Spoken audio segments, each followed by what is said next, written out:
Hello and welcome to English Field from Blacksburg, Virginia, as the Virginia Tech Hokies take on the Notre Dame Fighting Irish in Game 2 of this three-game series. Hello everyone, so glad you could join me tonight. I am Joey Robertson for 3304 Sports, your solo broadcaster for tonight. And tonight we have kind of a revenge match for the Hokies, as Notre Dame took last night's Game 1, 8-2. And, it was all Notre Dame from the very first inning, as they scored one run early on and then never gave up the lead. And as for the Hokies, they were trying to play catch-up. However, tonight, the Hokies will be looking for revenge and possibly even the series here. So our starting lineups have been announced here at English Field. First, for the visiting Notre Dame Fighting Irish. Leading off, number 2, the center fielder Spencer Myers. Batting second, number 1, left fielder Ryan Cole. Batting third, first baseman number 12, Nico Cavadas. Batting fourth, DHing for the Irish, number 4, Carter Putz.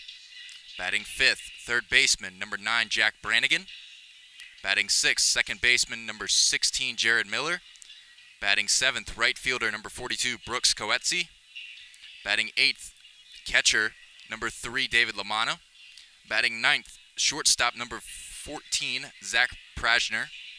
And on the mound for the Irish is going to be number 17, Aiden Tyrell.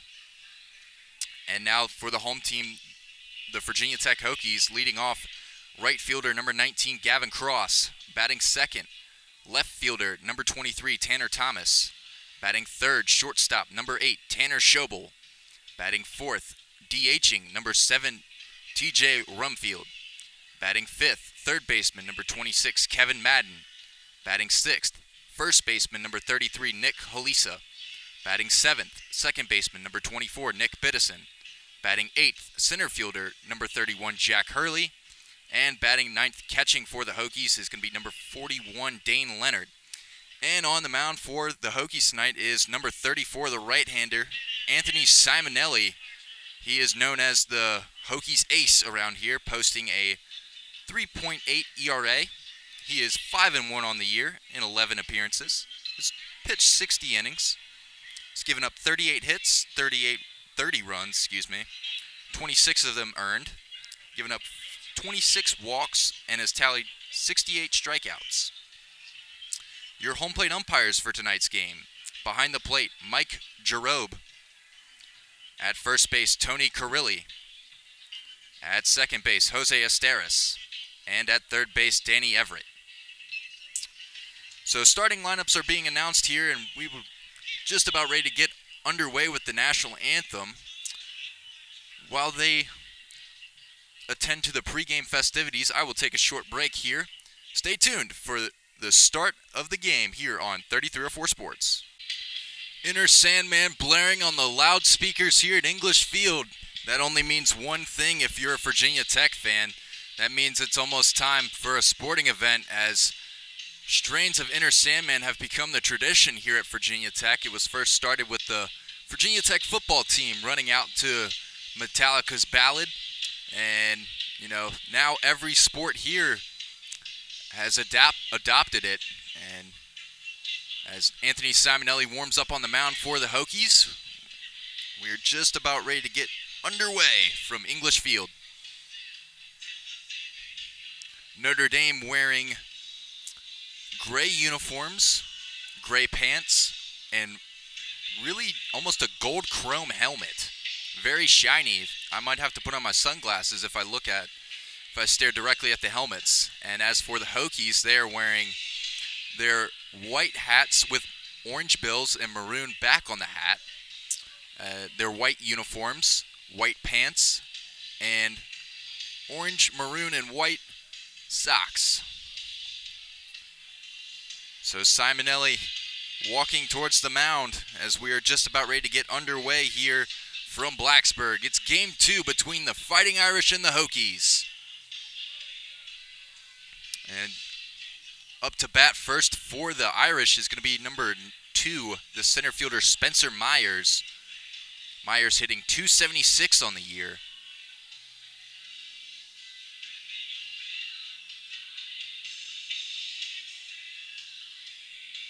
as he is patiently waiting outside the batter's box, and Simonelli is patiently waiting on the mound to get rolling.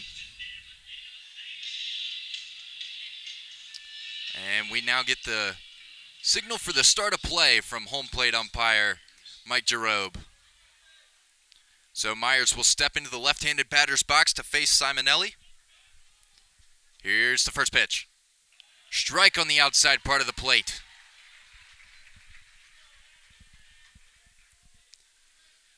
So Myers will step back into the box now. The 0-1. Strike 2 on the outside part of the plate. Pretty much the same spot as the first one.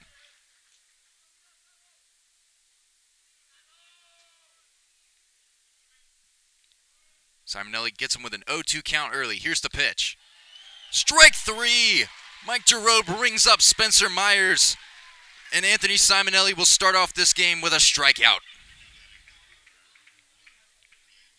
That's exactly what you want if you're Simonelli. You just want to get a good first inning under your belt and then get into a rhythm. Find the strike zone, find your pitches, find what works, and he did it right there. As he will now face number 1 Ryan Cole, the left fielder, who takes ball 1.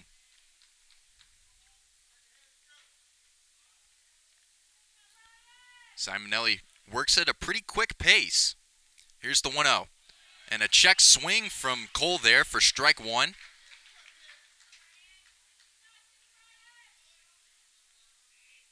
Cole, a senior from San Ramon, California. Here's the 1-1. And he fouls us off down the right field line. Way out of territory. Gavin Cross was over to take a look at it, but that was almost on the road over there. So Simonelli with the 1-2 count on Cole, looking for a quick inning for the Hokies. Here's the 1-2. And take it for outside, but that was a good spot as Dane Leonard nodded his head. The catcher for the Hokies liked the spot of that pitch. Here's the 2-2 now.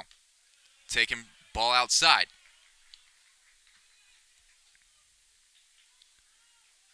The 3-2 count now to Ryan Cole, hitting .306 on the year. And Cole pops this one up. Schobel in to take a look at it. Thomas looks to be camped under it, battling the sun, and he's got it for the second out. So 2 quick outs here for Anthony Simonelli and the Hokies. It's exactly the type of start that they wanted for this game. After yesterday, the Fighting Irish were able to strike early in the first inning using a leadoff double, from Spencer Myers. He was later batted in to score. And now stepping up to the plate is the big bat of number 12, Nico Cavadas.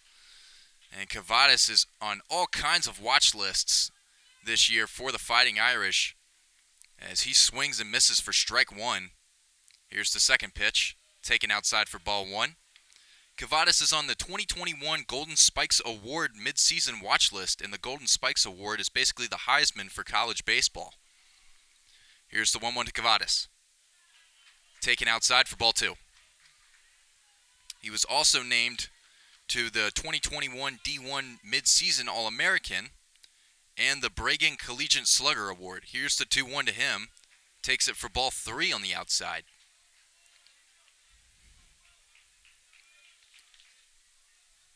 The 3-1 count to Cavadas. Here's the pitch from Simonelli. Swing and a miss for strike 2 on the outside part of the plate. You know, we mentioned Cavadas, his numbers. He has 15 home runs on the year, so he definitely has power in that bat. The full count. Swing and a miss for strike 3. Simonelli sets him down. So Simonelli goes 1-2-3 in the first inning for the Hokies, as Notre Dame can't find any hits. Your score for Notre Dame 0, Virginia Tech 0. To the bottom of the first we go here on 3304 Sports. Welcome back to English Field here in Blacksburg, Virginia, as we're just about ready to start the bottom of the first inning. In the top of the first, Anthony Simonelli goes 1-2-3 with 2 strikeouts. And Now the Hokies will come to the plate and see if they can get anything going off of number 17, the left-handed pitcher, Aiden Tyrell. Tyrell, a native of Joliet, Illinois, standing at 6 foot, is a junior. Went to Joliet Catholic Academy.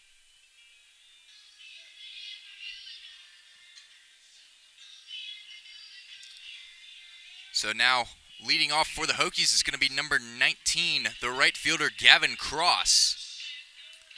Cross is labeled as probably one of the best hitters on this Virginia Tech team in the eyes of many here in Blacksburg. So Cross will step in for the Hokies. Here's the first pitch. Strike outside part of the plate at 91 miles per hour. So Cross will step back in. Here's the 0-1 from Tyrell. Take it ball outside for ball 1. Interesting stat about Gavin Cross. I actually played against him in high school baseball. Here's the 1-1 to him. Take it for ball 2. Went to Tennessee High, and we played each other in a travel tournament, actually, as here's the 2-1 to Cross. Strike 2 outside, and Cross doesn't like it. He absolutely showed out when he played against us. He hit 2 home runs and had just some bullet throws from the outfield. Here's the 2-2 taken for ball 3 from Cross. And one thing I remember playing against him is that he wasn't easily fooled on bad pitches, just like that right there, as he was not fooled on that outside curveball from Tyrell. So the full count to Cross. Here's the pitch, and Cross fouls it off to stay alive. Kind of got a piece of his leg there as he's walking somewhat gingerly around home plate. And now we'll step back in for the 3-2. Tyrell looking for a big punch out to start off his night, and Cross lines it to the third baseman. Branigan fires over to Cavadas for the putout. So easy out number 1 for the Irish and Tyrell. And now stepping up for the Hokies is number 23, Tanner Thomas. Thomas actually transferred from Tallahassee Community College.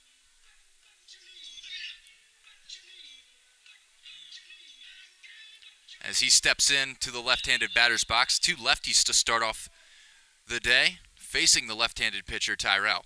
Here's the first pitch, swinging a big miss from Tanner Thomas, as both cleats left the ground there on that swing. He was swinging for the fences there, ladies and gentlemen. So the 0-1 to Thomas. Tyrell comes set. Here's the pitch. Strike 2 on the outside part of the plate. Tyrell definitely has that outside fastball working right now to his favor and to the dismay of the Virginia Tech hitters. So Thomas will step back in for the 0-2. 1 out here. Score still remains 0-0. Here's the 0-2. And swinging a bad miss there from Thomas. He is sat down on strikes for the second out here.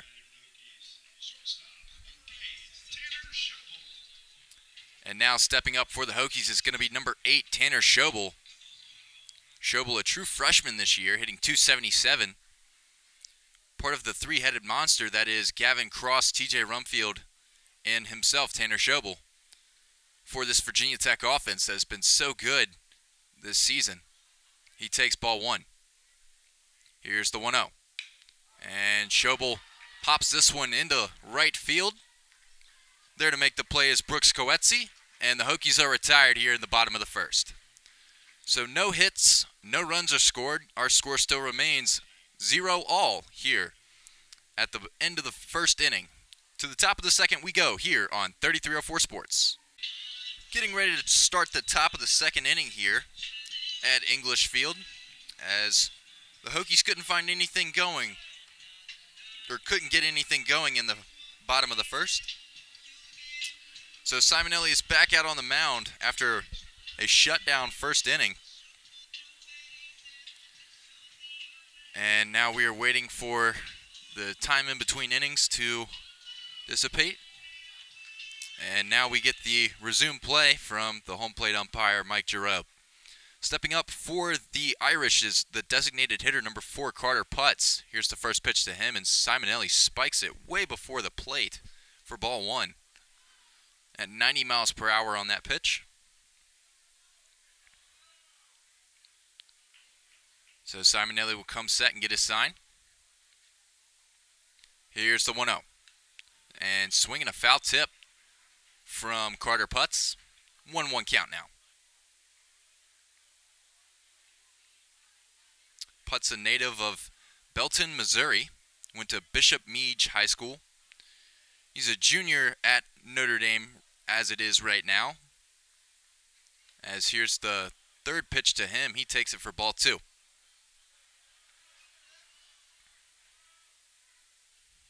So Simonelli looks back in. The 2-1 to Putz. Here's the pitch. Putz pops this one into right field. Cross is there for the play, and that's the first out. At first, it looked like Cross was having trouble battling the sun there, as there is not a cloud in the sky here at English Field. It is a clear, clear day, and Cross was able to come down with that one. So 1 out now. And stepping up for the Irish is the third baseman, number 9, Zac Branigan. Here's the first pitch to him, swinging a big miss for strike 1. Simonelli hit 94 on that fastball right there. So the 0-1 to Brannigan, hitting .301 on the year. Here's the pitch and lines it through the infield, past a diving Schobel. Rolls out to Thomas, and he's thinking too. The throw in, and he will be safe at second. Zac Brannigan with the double as he caught the Hokies defense lollygagging to the ball and decided to take second base as well. It was kind of a routine grounder hit through the infield past a diving Schobel, and Thomas took his time out there corralling it, and Brannigan decided to go too. And now the Irish have a runner on second with 1 out here in the top of the second. And stepping up for Notre Dame is going to be the second baseman, number 16, Jared Miller. Miller had some pretty good at-bats for the Fighting Irish last night. Was able to run deep into counts. Here's the first pitch to him. Ball outside.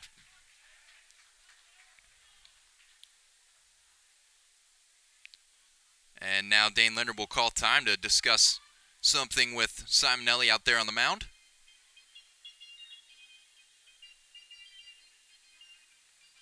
And now players resumed.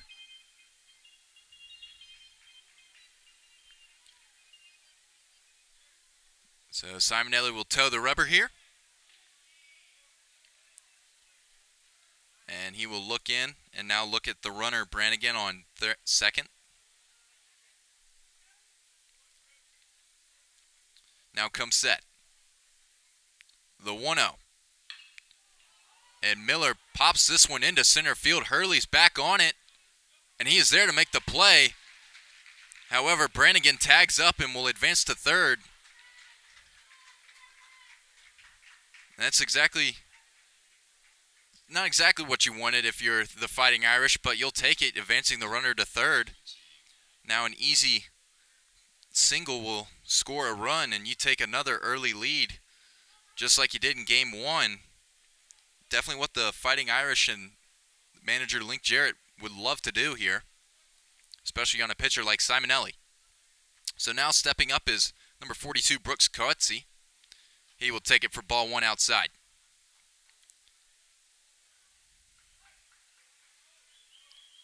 And Leonard caught that one off the hand a little bit. Seems to be okay, though. So the 1-0 to Coetzee. Hitting .257 on the year. Here's the pitch. Swing and a miss for strike 1. Seen some big swings here from these hitters these past couple of innings, as they are looking to go yard pretty early in this game. So the 1-1 now to Kohlhepp. Here's the pitch. Fouled off for strike 2.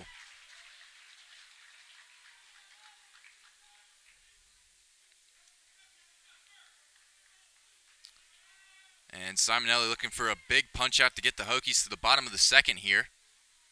Kohlhepp looking to make the Hokies pay. Here's the pitch. Grounds it out to Madden. Has to wait on it. Fires over to Hurley. And he's called out at first. That'll be the third out here in the top of the second. The Irish can't capitalize on the double from Brannigan as Simonelli shuts down whatever the Irish had cooking in their pot of gold. So we will go to the bottom of the second here. Your score still remains Notre Dame 0, Virginia Tech 0. Stay tuned here on 3304 Sports. Just about ready to start the bottom of the second inning here at English Field, as the Irish couldn't capitalize on a double from Zac Prashner last half inning, as Simonelli was able to get Brooks Kohlhepp to ground out to Kevin Madden for the third out. And now the Hokies will come to the plate with desires to take an early lead in this game here, as stepping up for the Hokies is the Texas Tech transfer, the designated hitter, TJ Rumfield. Here's the first pitch to Rumfield. Taken for a ball outside. Rumfield, standing at 6'5", is just towering over everyone, especially the pitcher, who is 6 foot. In that left-handed batter's box, he grounds this one out to Cavadas, who will take it himself for the first out.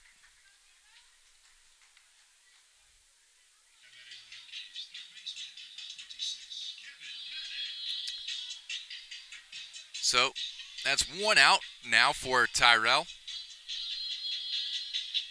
As now stepping up to the plate for the Hokies is the third baseman, number 26, Kevin Madden.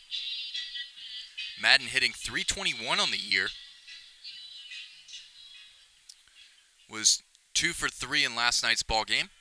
Here's the pitch. Taken for ball. Low. Ball 1. Interesting stat about Kevin Madden. He's actually cousins with NFL quarterback Joe Flacco. As here's the 1-0. And Madden grounds this one out to Branigan at third. He fires over to Cavadas for the second putout. And that's exactly what you want to see if you're Aiden Tyrell out there on the mound, is 1 or 2 pitches here in that bat, and you're getting quick outs. As Tyrell's only thrown 16 pitches through 1 1 1/3, excuse me. And now stepping up for the Hokies is the first baseman, number 33, Nick Hurley. Hurley missed all last season and part of the season before that with an injury. As here's the first pitch to him, takes it for ball 1. Hurley definitely happy to be back and playing again for the Hokies. So here's the 1-0. Swing and a miss for strike 1. Got a piece of it, but Lamanna was able to catch it for strike 1. So Hurley will step out. Now steps back in. Here's the pitch from Tyrell. And Hurley lines this one into center field for the first hit of the ball game for the Hokies. So a big 2-out hit right there from Nick Hurley. And now stepping up for the Hokies is the second baseman, number 24, Nick Biddison. Biddison is considered as one of the captains of this Virginia Tech team. His 2021 campaign has been up and down, as he had to miss half of this season due to a shoulder injury at the start of the year. As here's the first pitch to him, takes it way inside for ball 1. Hurley gets his lead off of first. Tyrell looks at him. The 1-0. And now we'll throw over to first. Hurley back safe. Hurley 0 for 1 on stolen base attempts on the year. So not necessarily known as a runner. However, Tyrell is keeping him honest over there. Here's the 1-0 to Biddison. Biddison pops this into shallow right field. And there to make the play is Brooks Coetzee. And that'll do it here for the bottom of the second. The Hokies get a single from Nick Halisa, but nothing else. As no runs are scored, your score still remains Notre Dame 0, Virginia Tech 0. To the top of the third inning we go here on 3304 Sports. Getting ready to start the top of the third inning here at English Field, as the Hokies could not capitalize on a single from Nick Halisa the last half inning. So Simonelli will toe the rubber once again for the Hokies, as he will face number 3, the catcher David Lamanna. Lamanna hitting .216 on the year. And Lamanna was able to gun down multiple Hokie runners in Game 1 yesterday. I believe he caught Gavin Cross stealing once. Here's the first pitch to Lamanna, popped way up in the air. Biddison out in shallow center field to catch it, and now Hurley calls him off, and he will have it for the first out.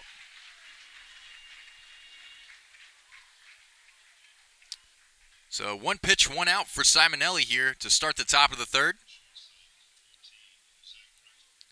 And now stepping up is the shortstop, number 14, Zac Prashner. Prashner almost hit a ball out of for a home run in yesterday's game. However, it was caught on the warning track by the Hokies left fielder Tanner Thomas. Here's the first pitch to him. Strike 1 inside.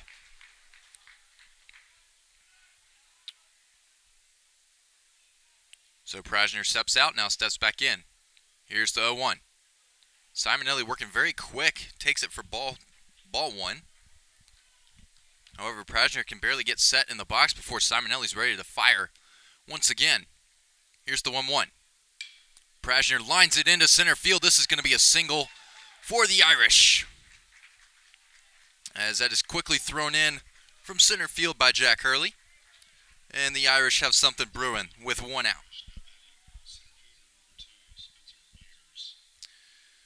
So back to the top of the order for the Irish, as number 2, Spencer Myers, steps back in. He's 0 for 1 with a strikeout versus Simonelli today. Prashner gets his lead off of first. And Myers steps into the left-handed batter's box. Simonelli now taking his time. Takes a look at Prashner. Now here's the pitch. Swing and a miss for strike 1, as Myers was looking to do some damage on that swing.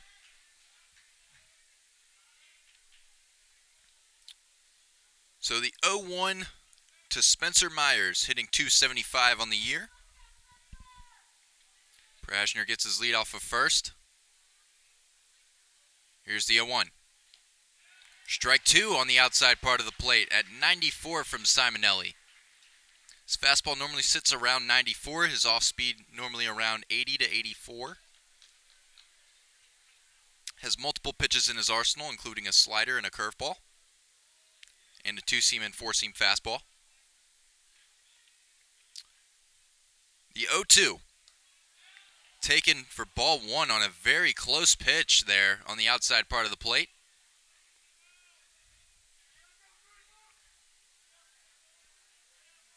Prashner now getting some happy feet over there at first. Has faked like he is running or stealing multiple times. Here's the pitch. Swing and a miss for strike 3. Simonelli strikes him out. And that's 2 outs now here in the top of the third for Simonelli. So stepping up to the plate now for the Fighting Irish is the left fielder number 1, Ryan Cole. Cole hitting .304 on the year.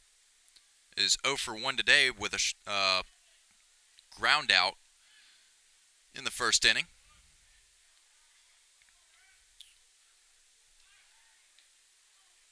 Prashner is 3 for 5 with stolen base attempts on the year, as he gets his lead off of first yet again. Simonelli throws over to keep him honest. Here's the pitch. Strike 1 inside.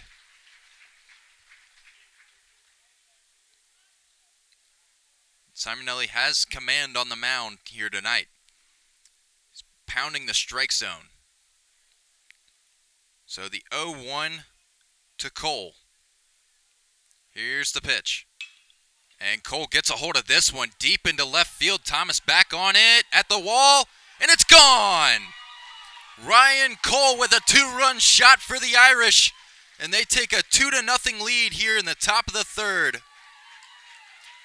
Thomas was back at the wall and almost got it, but just barely hopped over the wall, and Thomas took a pretty big fall into the wall. Seems to be okay out there in left field. But what a hit right there from Ryan Cole. That is Cole's 5th home run on the year. And the Irish lead the Hokies 2-0.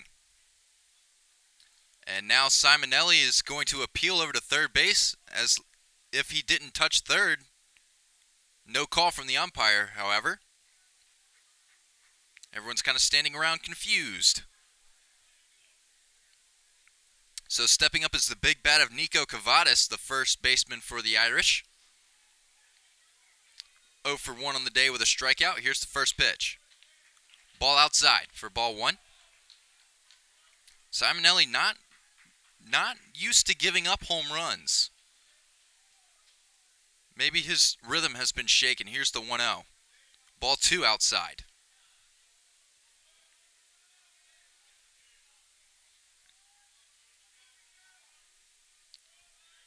So here's the 2-0 to Cavadas now. And Cavadas pops this one into center field. Hurley's camped under it, and he's there for the third out. So the Irish capitalize off of the 2-run homer from Ryan Cole. They now lead the Virginia Tech Hokies 2-0. To the bottom of the third we go here on 3304 Sports. Getting ready to start the bottom of the third inning here as the power was shown by Notre Dame in the last half inning, capitalizing on the Ryan Cole 2-run home run to take a 2-0 lead over the Hokies. Now let's see what the Hokies have in store, as they have yet to get something going offensively. Only one hit, and that has come from a Nick Halisa single. Aiden Tyrell at 21 pitches, 13 of them have been strikes. And now stepping up for the Hokies is number 31, the center fielder Jack Hurley, who's been pretty busy out there catching some pop flies. As Hurley will step into the left-handed batter's box. Here's the first pitch. Fouled off for strike 1. Hurley, a freshman from Boalsburg, Pennsylvania, went to State College High School.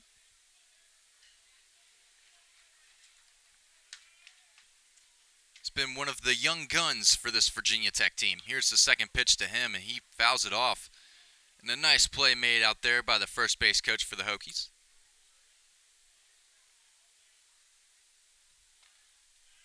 So 0-2 to Hurley now.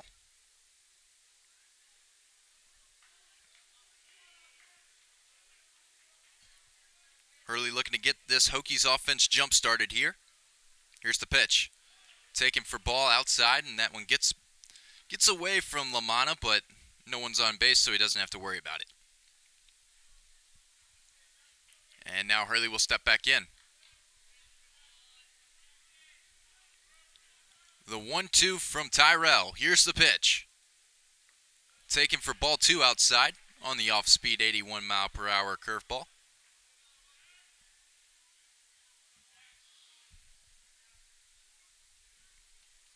Now Hurley steps back in. The 2-2. Fouled off down the left field line, and that'll be a souvenir for a fan. As it rolls into the bushes, some kid, he is determined to get that foul ball, ladies and gentlemen, as he is going head on first into the bushes to find that baseball. So the 2-2 to Hurley, and he will ground it to the second baseman. Miller fires on to Cavadas for the first out. Routine play there to Jared Miller. And now up to the plate for the Hokies is number 41, Dane Leonard. Leonard, the backup catcher for the Hokies, had to take over the starting job once Cade Hunter, the starter for Virginia Tech, went down with a broken hamate bone versus Clemson. Takes the first pitch, ball 1. Leonard hitting .217 on the year. Here's the second pitch. Ball 2. Not easily fooled is Leonard. He will run pitches deep into the at-bats. His at-bats, excuse me.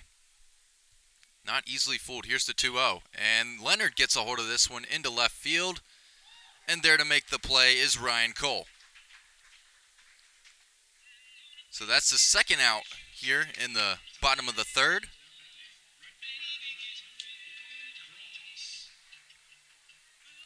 And now stepping up for the Hokies is going to be the big bat of number 19, Gavin Cross.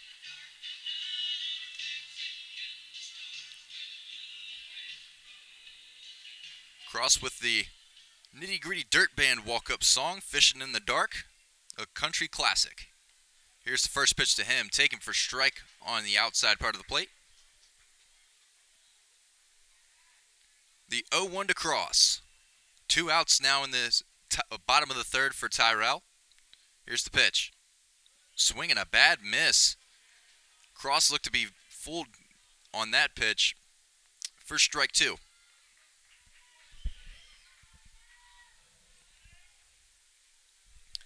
Cross the 0-2. Here's the pitch. Strike 3 on the outside part of the plate. Tyrell sits down Cross for the third out. And Notre Dame is rolling here. So your score still remains. Notre Dame 2, Virginia Tech nothing. To the top of the fourth we go here on 3304 Sports. Welcome back to English Field here in Blacksburg, Virginia. As the Virginia Tech Hokies went 1-2-3 in the bottom of the third. And now Simonelli is back out on the mound for the top of the fourth inning. And he will face the designated hitter number 4, Carter Putz. Putz hitting .327 on the year.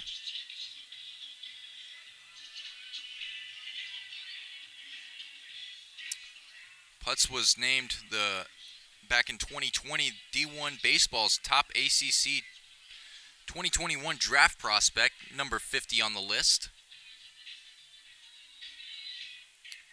Also earned 4 varsity letters in baseball and 3 in football. So a lot of two-sport athletes in college sports nowadays. There are two-sport athletes in college. Normally they always pick one when they get to college. Here's the first pitch to him. Taken for ball outside.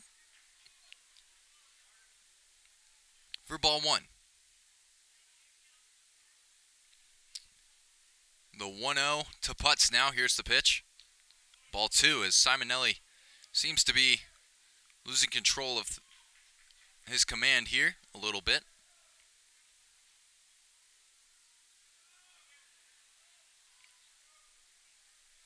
Here's the 2-0. Swing and a miss for strike 1 from Putz. An interesting stat about Putz. He led his football team to 3 state titles, collected 2,844 passing yards and 38 touchdowns, while rushing for 596 yards and 11 touchdowns as a senior. As he grounds this one out to Biddison at second, he is retired at first after the throw over for the first out.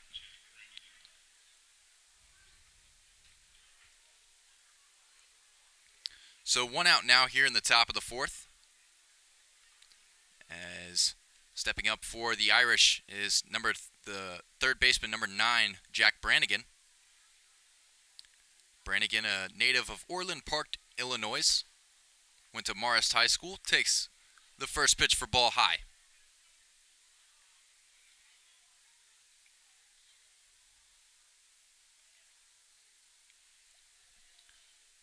So the 1-0. Swing and a miss for strike 1. As Simonelli gets Branigan to swing and miss there.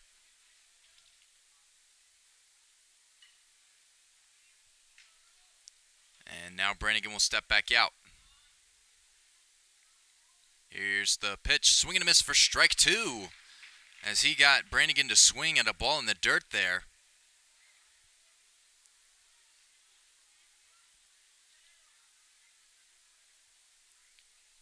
So the 1-2 count to Brannigan now. Simonelli looking to work through this inning. And ball outside for ball 2.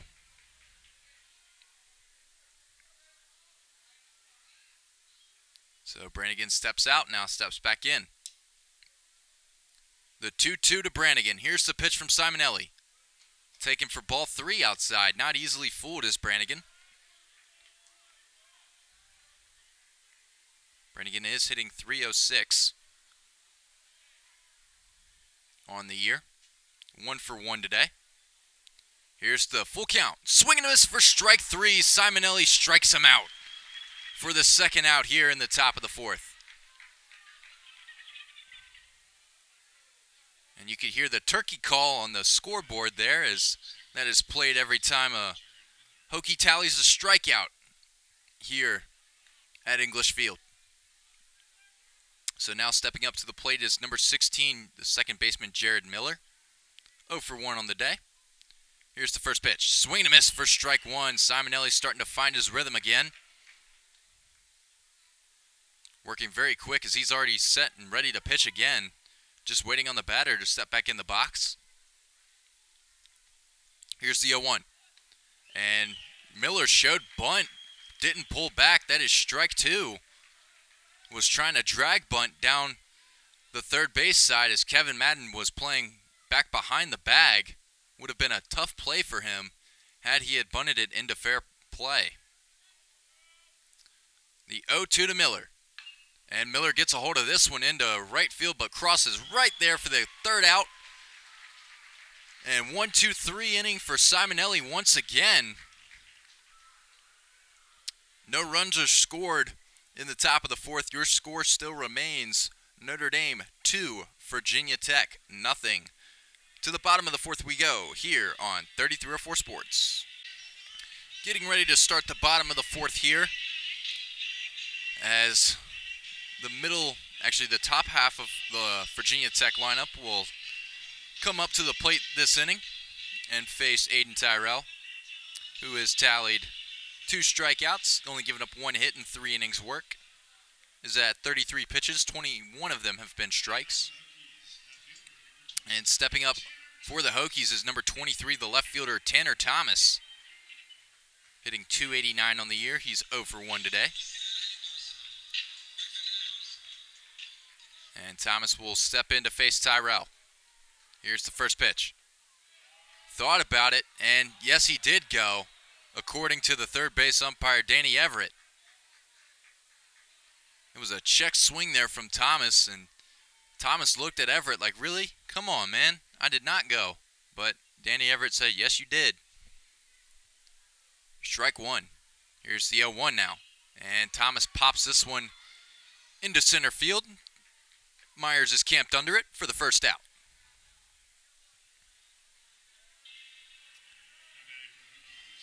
These Hokies hitters have not taken Tyrell deep into counts at all. They've been swinging at everything, and then once they've made contact, it's either been a fly out or a ground out, except for Nick Halisa's single back in the second inning. So stepping up is Tanner Schobel, and he squares around a bunt, pulls back, and it will be called a ball 1, or ball for ball 1.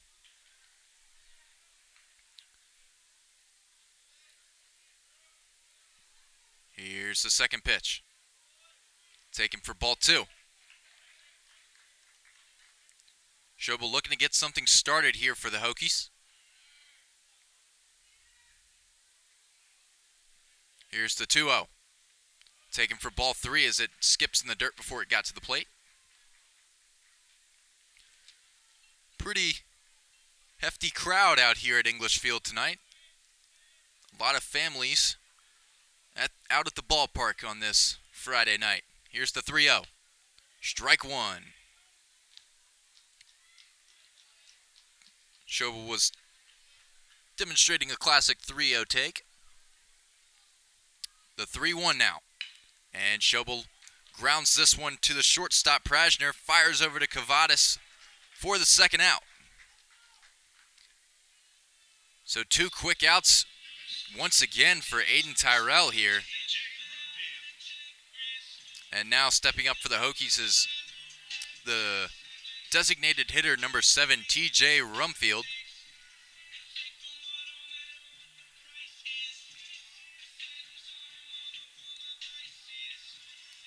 Rumfield hitting out of the left-handed batter's box. 0 for 1 on the day. Here's the first pitch. Taken for strike 1 and outside.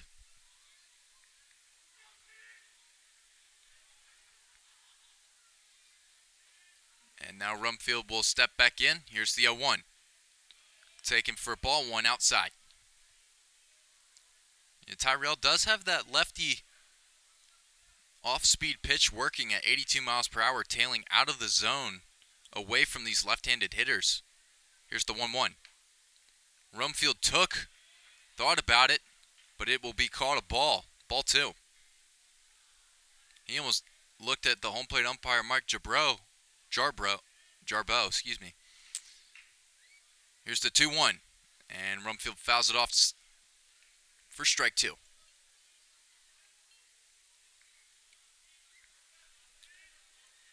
So deuce is wild here. 2 balls, 2 strikes, 2 outs. Our score is 2-0 Notre Dame. Here in the bottom of the 4th, here's the 2-2.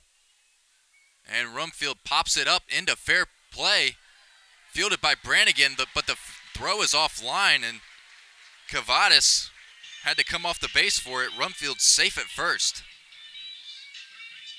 That was an interesting play there as Rumfield looked like it tipped off of him, hit in front of the plate, bounced sky high,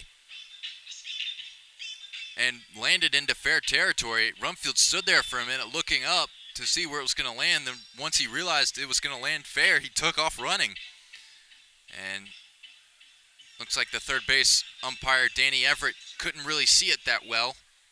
And now stepping up is number 26, Kevin Madden. Rumfield gets his lead off of first. Here's the first pitch. Taken for a ball, low and inside for ball 1. Madden looking to really get something started for this Hokies offense. Here's the 1-0. Taken for ball 2 outside. Now Tyrell seems to be waning from his strike zone pounding. So the 2-0 to Madden now. Here's the pitch. And Madden pops this one up in the air, fielded by Brannigan. Throw at first, and Cavadas is there on the stretch. It was a bang-bang play over there at first, and now the umpires are going to convene. Madden looked to be there, but the first base umpire, Tony Carrilli, rung him up. Called him out, but now Coach John Sheff is out to talk with home plate umpire Mike Jarboe. And he is also talking with Danny Everett over there. The Notre Dame fielders have somewhat left the field of play. Some of them are standing close to the dugout, others are not. I wouldn't be surprised if they decide to take a look at this play for a review, as it looked pretty close. It was bang-bang over there at first. Madden was flying down the first baseline. And they are going to convene all 4 of the umpires to talk it over.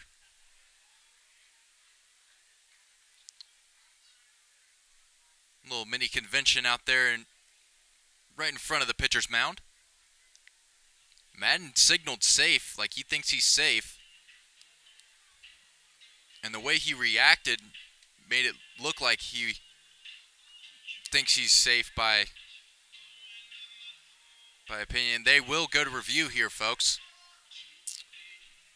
The review signal has been called, and 2 umpires will retreat back behind the Notre Dame dugout to take a look at this one.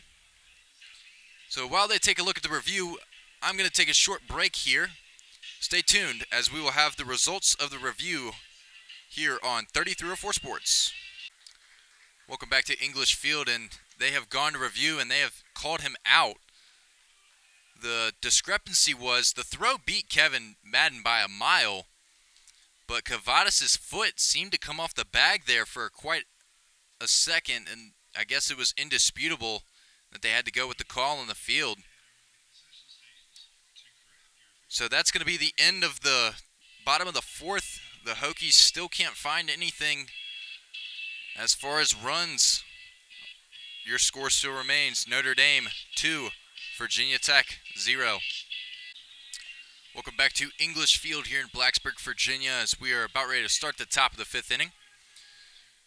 And stepping up to the plate for the Fighting Irish is the right fielder, number 42, Brooks Kohlhepp. Here's the first pitch from Simonelli. Inside for ball one.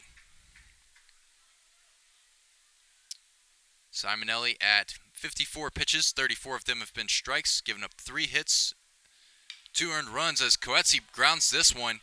Hits off of Simonelli, fires over to Hurley, and he gets him on the tag for the first out. Hurley with the spinning play to make contact with Kohlhepp to get the first out of the inning. And Simonelli seems to be okay after that ball ricocheted off his foot. So 1 out early here. And now stepping up to the plate is the catcher, number 3, David Lamanna. Lamanna 0 for 1 on the day. Here's the first pitch. Way high in the zone. And he takes it for ball 1. So the 1-0. Here's the pitch. And Lamanna fouls it off right above me up here in the press box.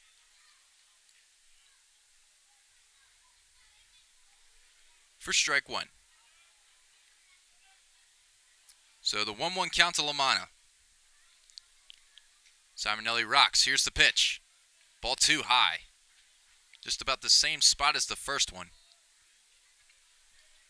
No action in either bullpens, as both bullpens look like ghost towns out there in the outfield. Here's the 2-1. Swing and a miss for strike 2. And Simonelli now has him on a 2-2 count. Deuces wild. Here's the pitch. And Lamanna fouls it off right above me out here. And if I keep this window open, I might have to be wary of foul balls. I might have to make a play here soon. A nice play down there by someone. So the 2-2 count. Here's the pitch. And Lamanna fouls this one way out of here once again to stay alive. I'm going to have to start bringing my glove to these games, ladies and gentlemen. As the window is open, so if a foul ball comes my way, I'm going to either have to get out of the way or make a spectacular catch. Here's the 2-2. And here comes one my way, but it hit the fence. Looked like I was going to have a play on that one.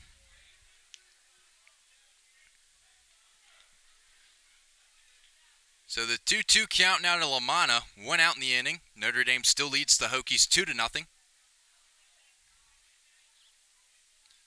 Simonelli patiently waiting on the mound.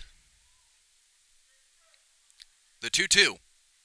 And he fouls one off pretty much at the exact same spot again.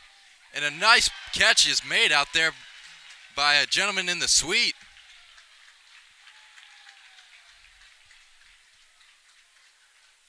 I tell you what, David Lamanna is aiming for this direction, as here's the 2-2 to him again. That's the 4th foul ball in a row,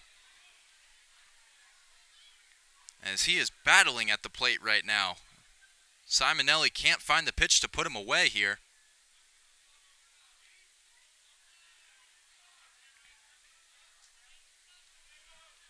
So the 2-2 count. 1 out. Simonelli looking for the punch out. Lamanna looking for the base hit. Here's the pitch. Ball 3 outside. On an 85-mile-per-hour two-seam fastball.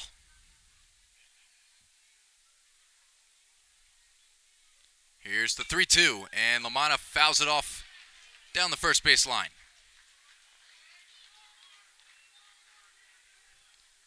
Great battle between Lamanna and Simonelli out here as Lamanna has the count to 3-2. Here's the pitch from Simonelli. Fouls it off yet again. It's got to be the 9th or 10th pitch of the at-bat. Making the ball boy work back there as he is basically running suicides back and forth between retrieving the ball and retreating to the safety of the dugout. So the 3-2. Strike 3, Simonelli wins the marathon battle as he gets Lamanna swinging on a 95-mile-per-hour fastball. Simonelli revved it up for another mile per hour there on that one. So 2 outs in the inning now, and stepping up is the shortstop, number 14, Zac Prashner, 1 for 1 on the day. Here's the first pitch to him. And Prashner fouls it off way out of play for strike 1.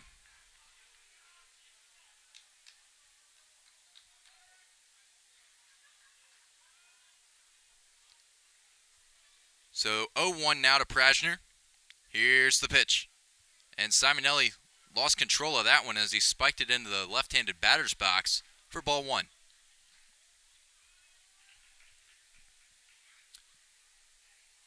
So Simonelli looking to get the Hokies to the bottom of the 5th inning here with no more harm done. Here's the pitch. Swing and a miss for a big strike number 2.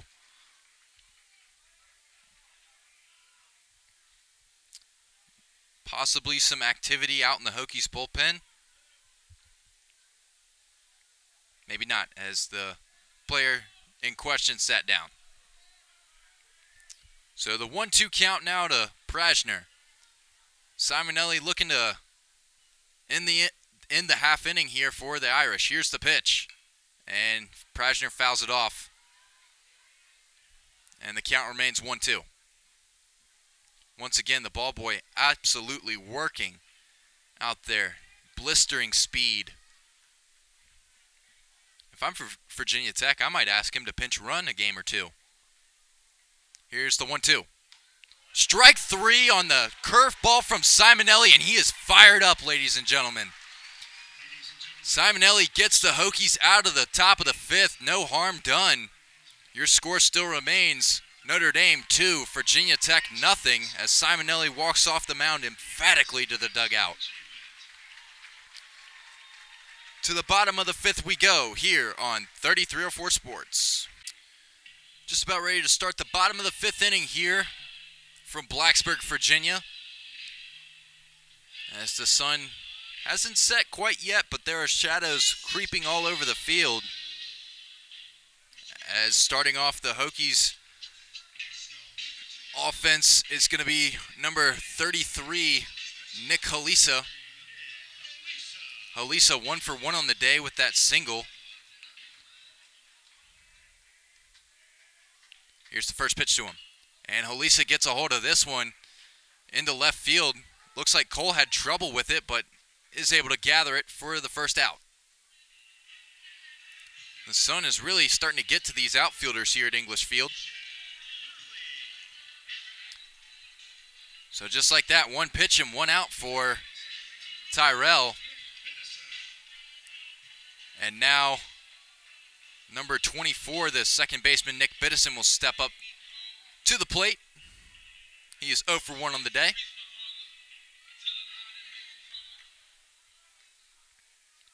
Here's the first pitch to Biddison.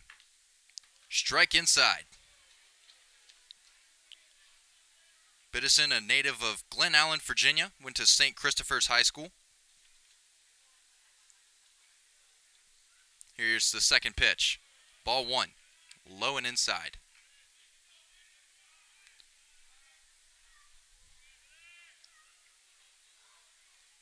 Here's the 1-1. Biddison takes it for ball 2.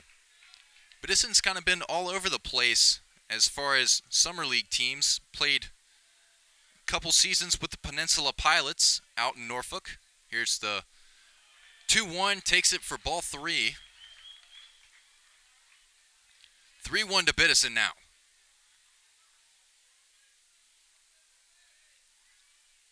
Here's the pitch. Swinging a big miss for strike 2. Biddison came unglued on that one and was all over the place. Just about swung out of his cleats there. So full count now to Biddison. Here's the pitch. Biddison gets a hold of this one. It's popped into foul territory and will be out of play.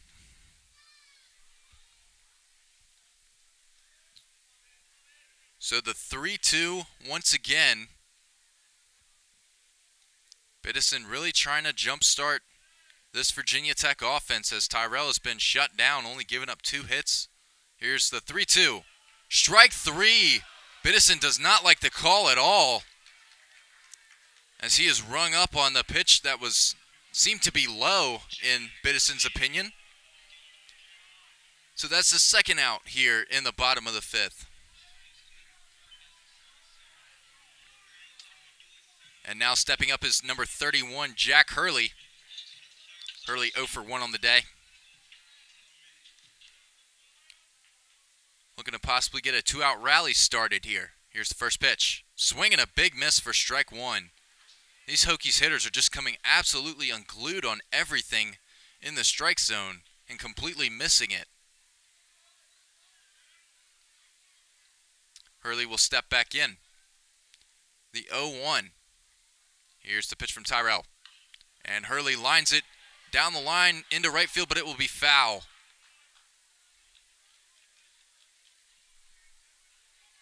That one seemed to be skirting the foul line going down the right field line, but just decided to go foul there at the end. And Hurley was already at first base when the ball landed foul. I mean, he was hauling down the first base line. So the 0-2 to Hurley. Trying to extend the inning here for the Hokies. Here's the pitch. And takes a bad swing. It was a check swing, but they appealed down to the third base umpire, Danny Everett, and Danny Everett said no swing.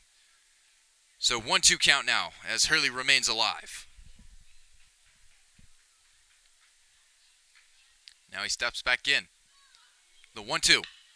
Hurley grounds it off of the pitcher Tyrell, fielded by the second baseman Miller, and throws it on to Cavadas, and that will be the 3rd out in the inning, as once again the Hokies are skunked here in the bottom of the 5th. So your score still remains Notre Dame 2, Virginia Tech 0. To the top of the 6th we go here on 3304 Sports. About ready to start the top of the 6th inning here from English Field. Simonelli looking to continue his success on the mound as he awaits the time to run out. And awaiting him at the plate is number 2, Spencer Myers.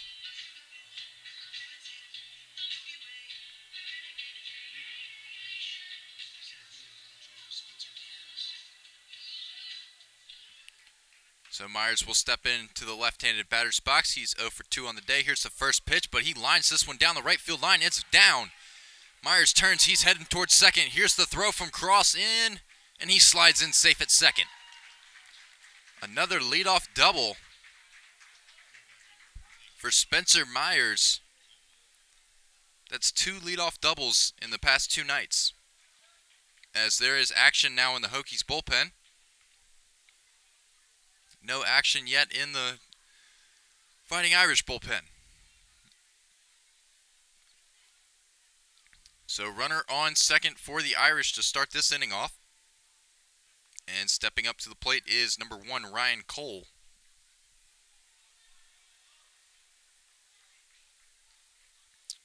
Cole 1 for 2 on the day. And now they call a balk on Anthony Simonelli. So Myers is awarded third base, and Simonelli does not look happy on the mound at all. And now here comes Coach Ryan Fecto out to talk with Simonelli on the mound.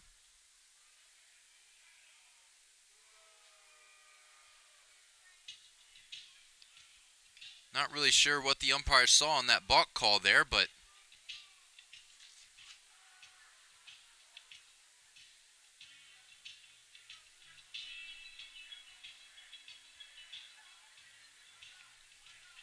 as they are meeting on the mound out there, probably discussing strategy. And now here comes the home plate umpire out to break up the convention.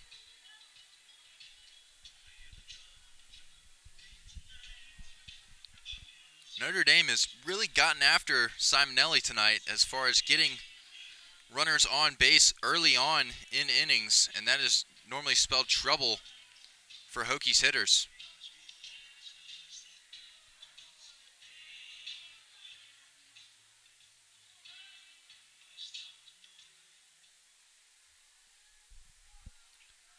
So in steps Cole, and he takes it for ball one.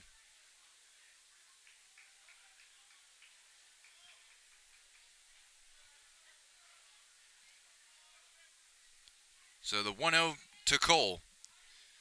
Hokies defense playing infield in. Runner on third for the Fighting Irish as he takes it for ball two. So the 2-0 count to Cole now. Here's the pitch. Strike one as Simonelli finds the strike zone at 92 miles per hour on that pitch.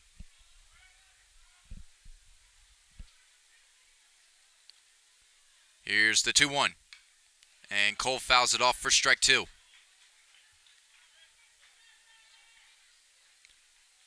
And I just have to laugh here, folks, because the difference between the size of the bat boy and the size of Nico Cavadas on the on-deck circle for Notre Dame is substantial. As Cole fouls this one off down the right field line. But Cavadas absolutely towers over the bat boy for Virginia Tech. So the count's 2-2 now to Cole. No outs in the inning. Runner on third for the Irish. They still lead the Hokies 2-0. Here's the pitch. Ball three, taken high and outside. Does Cole. And Simonelli seems to be struggling a little bit out there on the mound. So full count now. Here's the pitch. And Cole pops it up. It's going to get it way out of play. And hit off the top of the press box.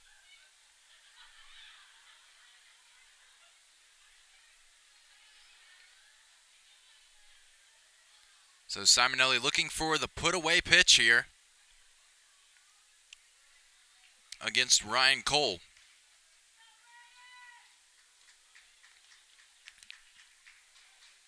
Meanwhile, Cole looking to drive in the runner from third. Here's the 3-2. And pops it up way over the press box. And he will remain alive. Count remains at 3-2.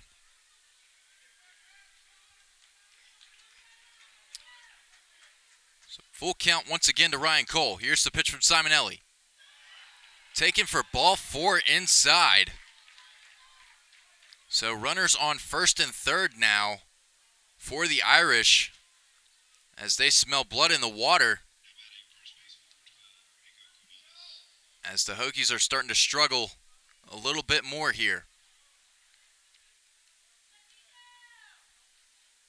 And in steps the big bat of Nico Cavadas. Was kept quiet last night. Went 0 for 4. Is 0 for 2 today as well. Definitely not what Notre Dame wants to see going into the ACC tournament, which starts next Tuesday, May 25th, from Charlotte, North Carolina. They are playing the tournament at Truist Field down the Charlotte Knights home stadium. Now it looks like the Hokies will go to the bullpen here as they are going to go to number 12, the left-hander, Shane Connolly. Connolly, who's actually been used as a starter some this year in tight situations for the Hokies, has now recently retreated back to the bullpen as Simonelli will walk off. His day is done. Simonelli tallies 5 innings, giving up 4 hits, 2 earned runs. Both of those earned runs came on the 2-run homer by Ryan Cole. 1 walk, 6 strikeouts, 1 home run, pitched 83 pitches, 55 of them were strikes. So while Shane Connolly warms up on the mound for the Hokies, I'm going to take a short break here.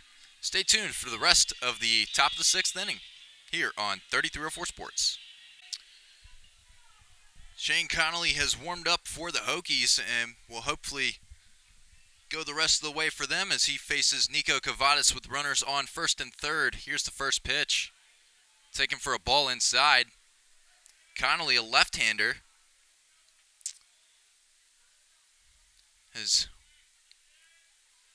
works pretty quick as well. Here's the 1-0. Strike one as Cavadas tried to sell that it was inside, but Mike Jarbrough, the home plate umpire, was not fooled. Strike one. So the 1-1 count to Cavadas now.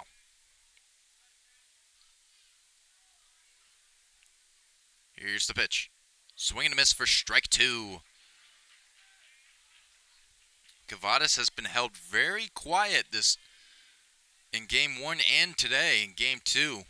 Hasn't really done too much in this series except for play first base pretty well. But his bat has been silent. The 1-2. And Cavadas pops this one into shallow center field. Hurley in on it. He has it. And the runner's going to tag. Here's the throw to the plate. And he's safe at home. Dane Leonard tried to deke him as he was standing right there just waiting for the throw to come in. And then when it did, he snapped the tag down right there, but to no avail. Notre Dame takes the lead 3-0 now after Spencer Myers comes in to score.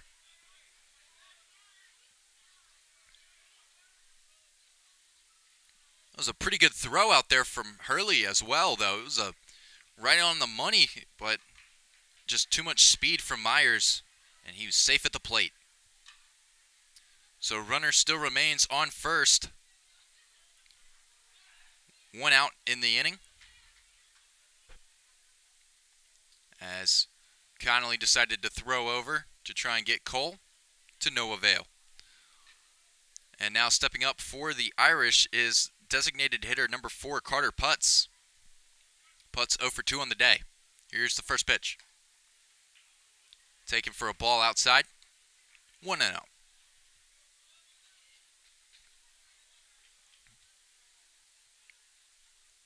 And Putz getting a sign from his third base coach. Now stepping into the box. Here's the 1-0. And Putz gets a hold of this one into left field. Thomas seems to be there, and he is. And the runner from first decided to take off there, but he will slide back safe on the tag. Thomas was able to make the catch for the second out. But he fired a throw in there, and Ryan Cole had to scamper on back to first base. He is safe at first base, however. So 2 outs now, runner on first for the Fighting Irish. And stepping up to the plate is number 9, the third baseman, Zac Branigan. Here's the first pitch from Connolly. Taken outside for ball 1. Connolly hitting 83 on that pitch right there. Tried to get him swinging at an off speed.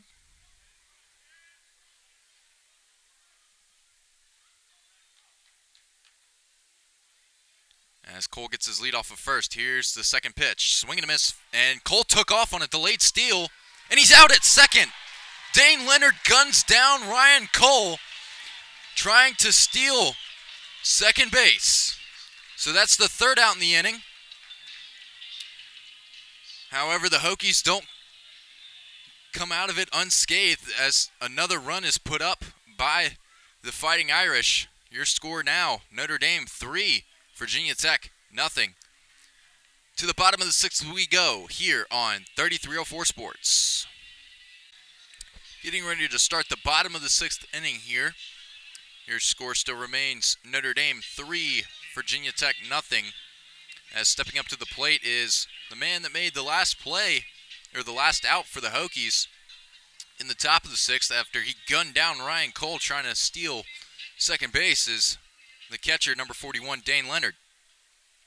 Leonard 0 for 1 on the day. Here's the first pitch to him. He squares to bunt, gets it down, and it will roll foul, however. Looked to be a pretty good bunt to start off, and now Leonard is hobbling.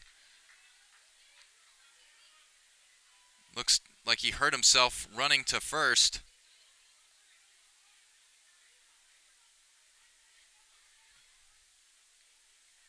And he will take a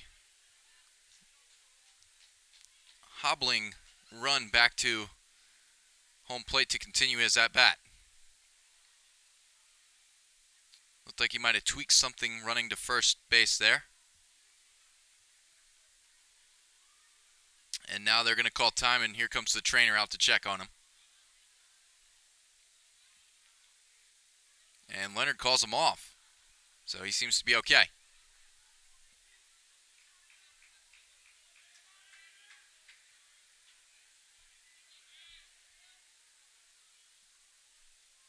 So here's the 0-1 to Dane Leonard.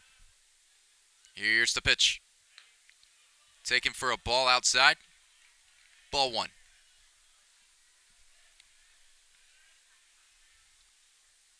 A base hit for the Hokies could really do dividends to get something going. Here's the 2-0. Or the 1-1, excuse me. Taken for ball 2. 2-1.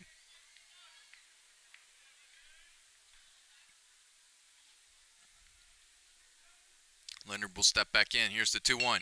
And grounds it out to the shortstop. Prashner fires over to Cavadas for the putout. And Leonard still seems to be hobbling as he had to run down first baseline, the first baseline there, and still hobbling on his way back to the dugout.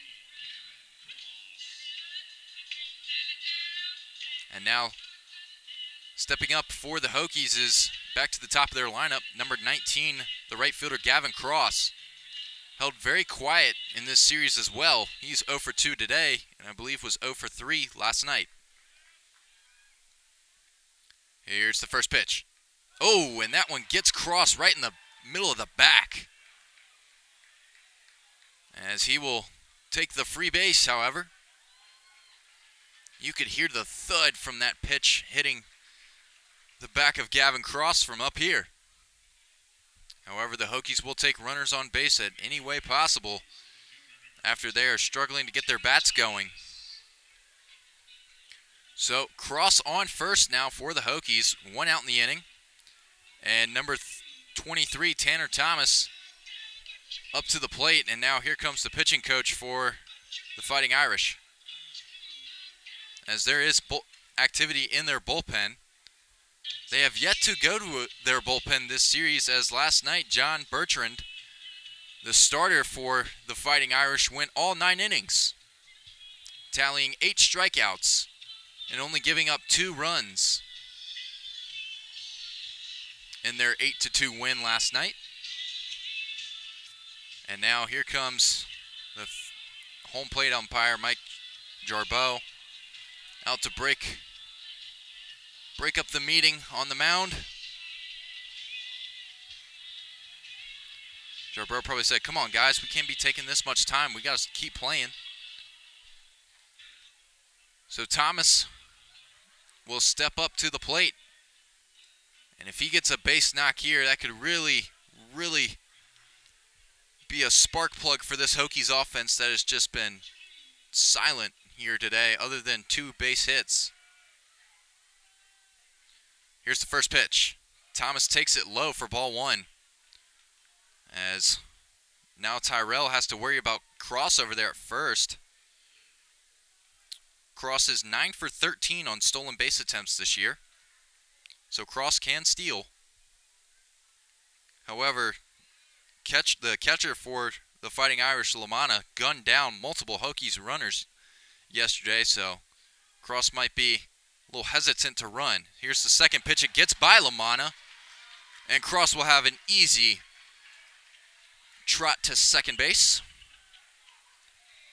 And that was ball 2 in the dirt there.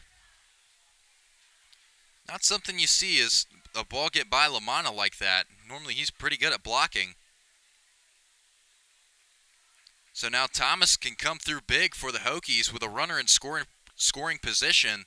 1 out here in the bottom of the 6th. Notre Dame still leads 3-0 over the Hokies.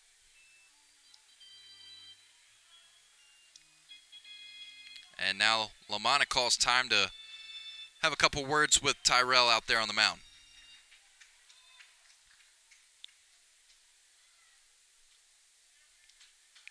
As Tanner Thomas waits patiently.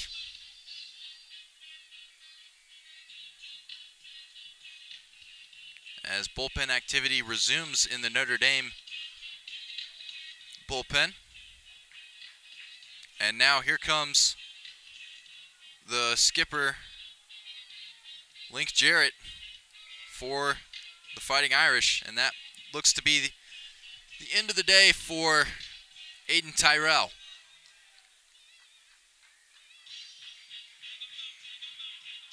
Well, hold on. Now both umpires are confronting the skipper before he got to his team out there. And they are discussing something,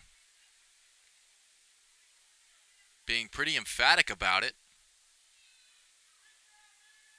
They seem to be okay. So now Tyrell is going to remain in the game. There must be something with the rules.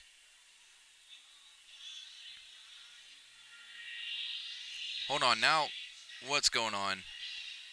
Now Coach Sheff is out there talking with Danny Everett and Mike Jarbrough about the rule that was just, Kevin Madden walked up and asked about it himself because everyone seems to be confused here, including myself.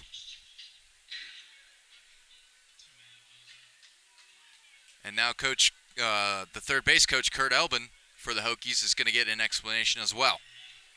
So runner on second for the Hokies as the Fighting Irish tried to go to their bullpen and apparently couldn't for whatever reason.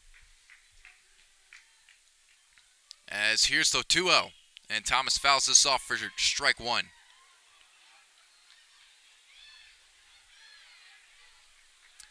But the pitcher from the bullpen had actually run all the way into the infield when they had called time and then had to retreat back to the bullpen. I've never seen that happen before. So Thomas with the 2-1 count. Cross gets his lead off his second. Here's the pitch. And way inside, Thomas might have hurt himself trying to dodge it.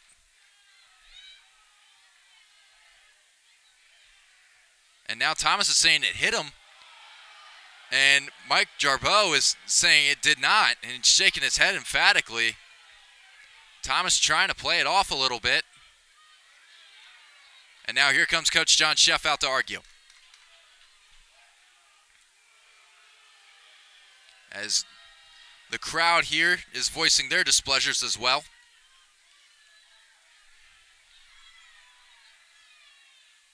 No one seems to really know what's going on here. A lot of people are confused. Tanner Thomas reacted like it hit him. The ball was way inside. Lamanna had to slide over in his catcher's crouch to even try and get a piece of it, and he slid right to the back of Tanner Thomas. As now the flyover seems to be late as there is a plane flying overhead. It's about 6.5 innings late. No biggie. So Thomas will step back in for the 3-1 count. One out here. Runner on second for the Hokies. Here's the pitch. Swing and a miss for strike two. As Thomas was fooled on the outside pitch at 90 miles per hour.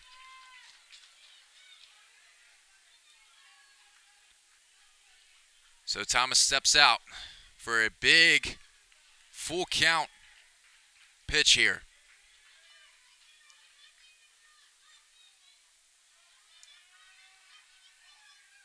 He comes set. Here's the pitch.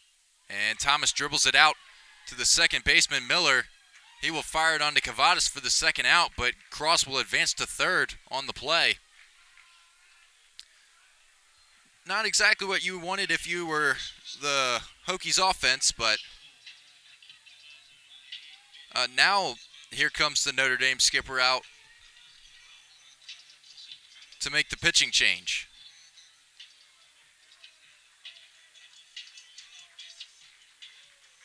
Link Jarrett is making his way briskly to the mound. And now they will go to the bullpen. They are going to go to the right-handed pitcher, number 20, Tanner Kohlhepp. Kohlhepp on the year is 7-1, boasting a 2.68 ERA in 50 innings pitched. He's given up 31 hits, 16 runs, 15 of them have been earned, 14 walks, and 56 strikeouts. And as for Aiden Tyrell, will leave the ball game after pitching 5 2/3, only giving up 2 hits, tallying 3 strikeouts in 20 batters faced. Tallied 71 pitches thrown, 42 of them were strikes. So while Kohlhepp warms up on the mound, I'm going to take a short break here. Stay tuned for the rest of the bottom of the 6th inning here on 3304 Sports. So Tanner Kohlhepp has warmed up on the mound, and he will face off against number 8, the shortstop Tanner Schobel. Schobel looking to get the Hokies on the board here with a runner on third. Here's the first pitch to him at 97, taken for outside for ball 1. Kohlhepp definitely has the gas here. As here's the second pitch to Schobel. Takes it for ball 2 inside. 98 on that one. So Kohlhepp is throwing the cheddar here, but just not for strikes yet. The 2-0 to Schobel. Here's the pitch. Swinging a big miss for strike 1. 98 on that once again.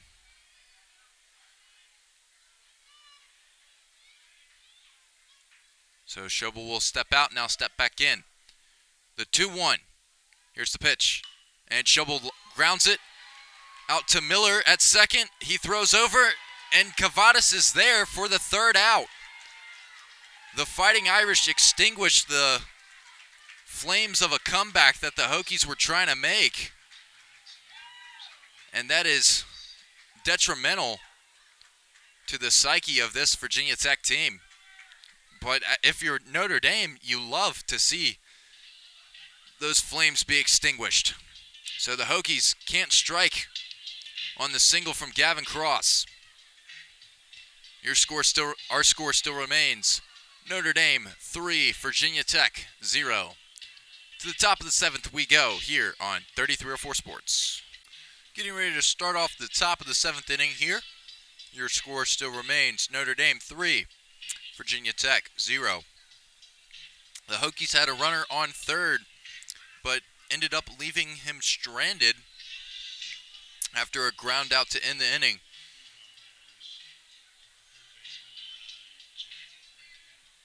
So stepping up for the Fighting Irish now is number 9, the third baseman, Zac Branigan. Brannigan 1 for 2 on the day. He will step in to face Connolly. Here's the first pitch. Strike 1 outside. 84 miles per hour on that pitch from Connolly. A lot different from what Tanner Kohlhepp was throwing last half inning, which was 98. Here's the 0-1 taken way outside for ball 1.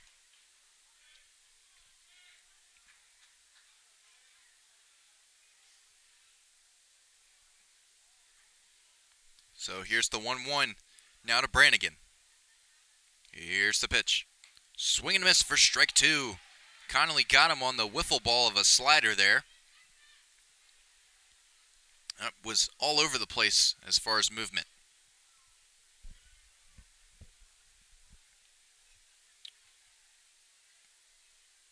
So the 1-2 count. Connolly looking for the punch out. Here's the pitch, and it's fouled off. Looked like it was coming right back towards me and almost gave me a heart attack right there. But the net caught it. So the 1-2. Branigan looking for another base hit. He's 1 for 2 on the day. Here's the pitch. Taken outside for ball 2. Leonard still seems to be in some discomfort after possibly pulling a muscle running down to first base last inning or so. Swing and a miss for strike three. Connolly gets him on a beautiful 84-mile-per-hour off-speed pitch. And that's the first out here in the top of the seventh. And now stepping up for the Fighting Irish is going to be the second baseman, number 16, Jared Miller. Miller has had some acrobatic plays at second base here today. Here's the first pitch from Connolly. Miller fouls this one off way out of play for strike one.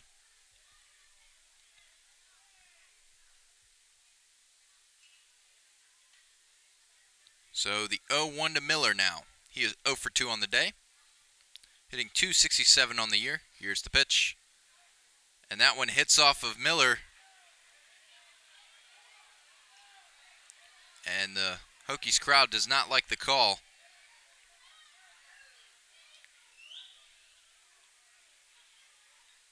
So runner on first for the Irish. One out here.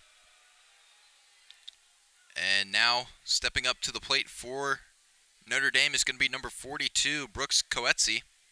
0 for 2 on the day as well.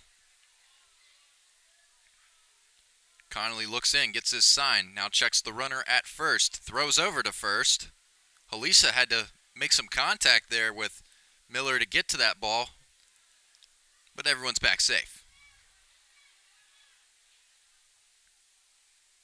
So Connolly will look in, get his sign once again.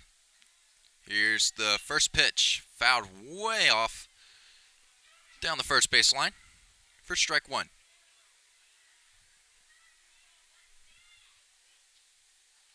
As the sun begins to set here on this beautiful Blacksburg day, around 77 degrees.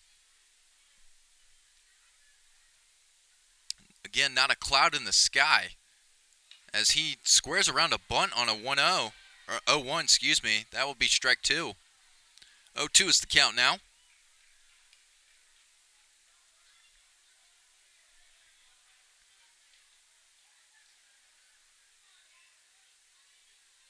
And Connolly will step off.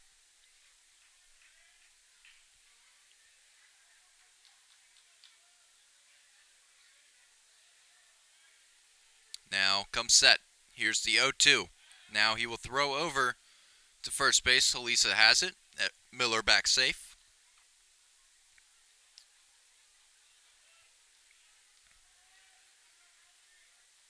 So Connolly looking for a big out number 2 here with a runner on first. And we'll throw back over to first yet again. Everyone back safe. Miller is 7 for 9 on stolen base attempts, so that's probably why Connolly is keeping a close tab on him over there at first base. Starting to get happy feet. The 0-2. And taken for a ball. Dane Leonard tried to backpick him to no avail as Miller's back safe. So 1-2 is the count now.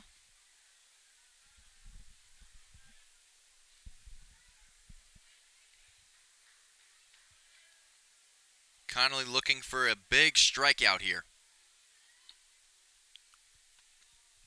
Or possibly a double play. The 1-2. Swing and a miss for strike 3. He gets Kohlhepp to swing and miss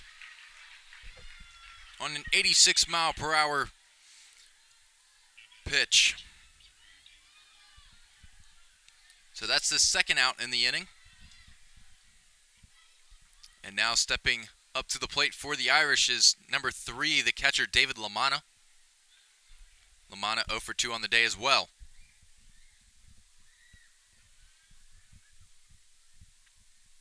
Connolly taking a long time getting his signs. And now we'll step off. Oh, Lamanna called time actually. Now Lamanna will step back in. Here's the first pitch. Strike right down the middle at 91 from Connolly.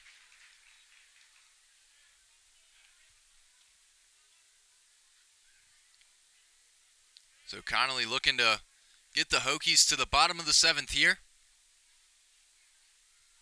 And now we'll throw over to first yet again, keeping tabs on Miller closely.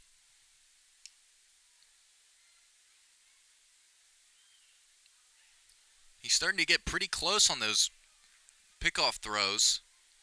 Miller is getting quite a sizable lead and throws over yet again to no avail. Everyone back safe.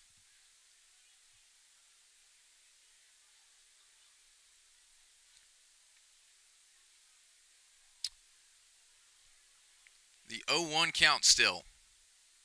Connolly's throwing over again, and he trips and falls, and Miller is going to be tagged out as bodies are flying everywhere. Miller, the turf monster, got Miller in the middle, and Halisa tripped over Miller trying to tag him. But that's going to be the 3rd out in the inning on a weird sequence of events there, as the Hokies are able to get out of it. As we go to the bottom of the 7th inning, your score still remains Notre Dame 3, Virginia Tech 0. As the fans sing, Sweet Caroline here, getting ready to start the bottom of the 7th inning. As hopefully everyone's all stretched out from the 7th inning stretch. And stepping up for the Hokies is going to be number 7, the designated hitter, TJ Rumfield. The Hokies' task of coming back into this game just got a whole lot harder since the Fighting Irish went to the bullpen and brought in Tanner Kohlhepp, who is hitting 98 consistently. Here's the first pitch, and Rumfield pops this one way out of here.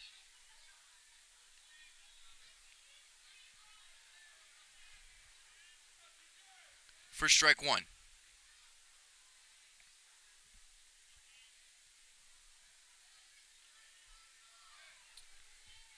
So here's the 0-1 to Rumfield. Here's the pitch. Taken for ball 1 outside.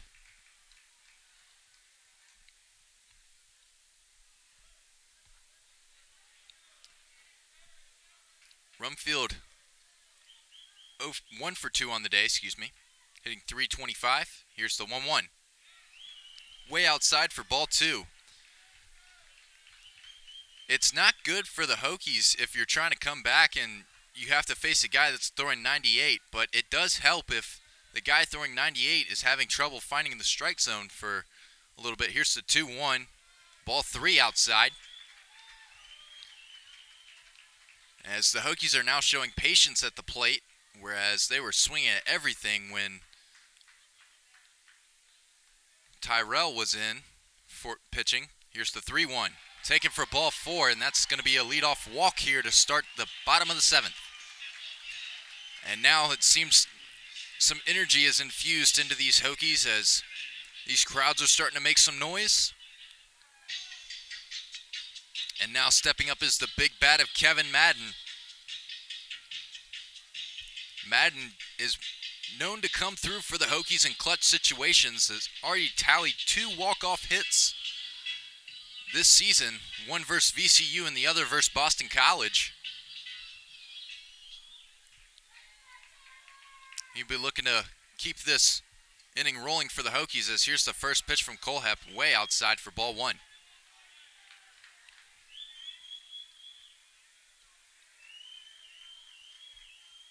Kohlhepp already at 10 pitches. 3 of them have been strikes. The 1-0. Rumfield gets his lead off of first. Here's the pitch. Inside for ball 2, and now he's really having a time trying to locate his pitches. As that one was at 95, it seems he has taken his foot off the gas a little bit. Instead of throwing 98, is now throwing 95. And now Lamanna calls time. And here comes the pitching coach for the Fighting Irish out to talk it over with Kohlhepp.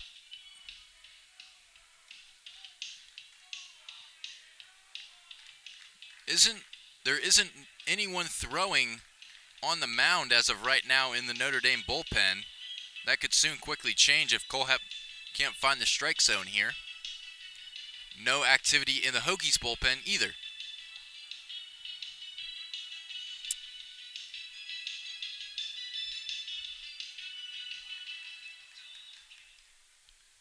as the meeting is broken up on the mound. And stepping up is Kevin Madden with the neon bat.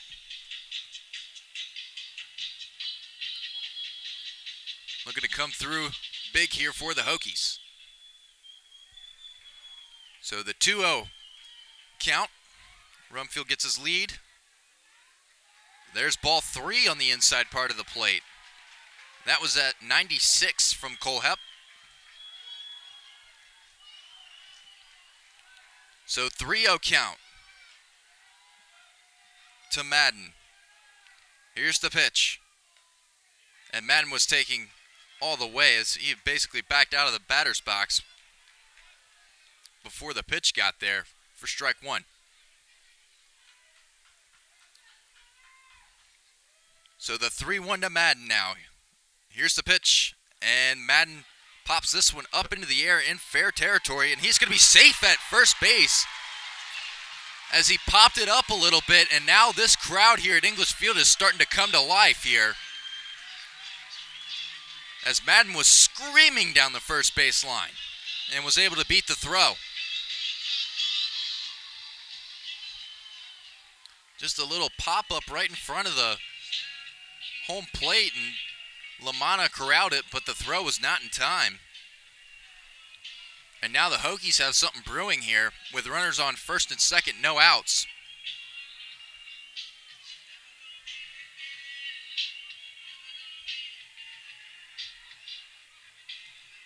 And now stepping up for the Hokies is number 33, the first baseman, Nick Cavadas.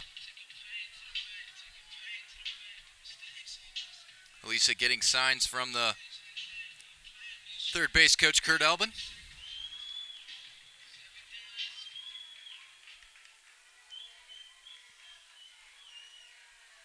And now steps in. Rumfield trying to deke at second. Here's the first pitch. Holsia will foul this one way out of here. Excuse me, Cavadas. First strike 1. Cavadas hitting out of the left-handed batter's box.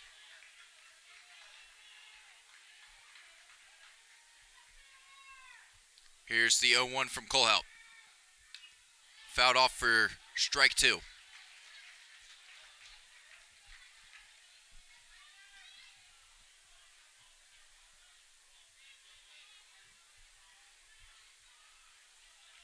So Cavadas will step back out.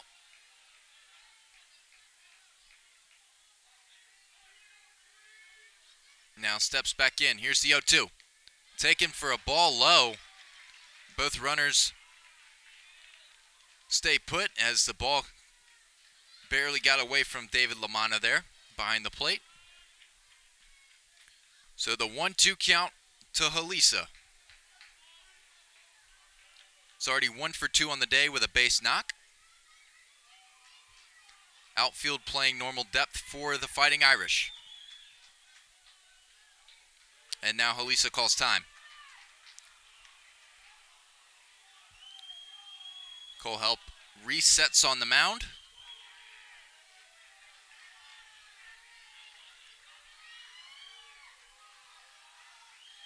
And now the 1-2 count to Cavadas.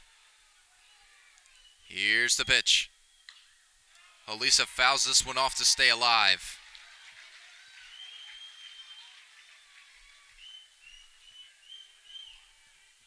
This inning, the Hokies hitters have really started to battle at the plate, not swing at bad pitches, be aggressive late in the counts, however.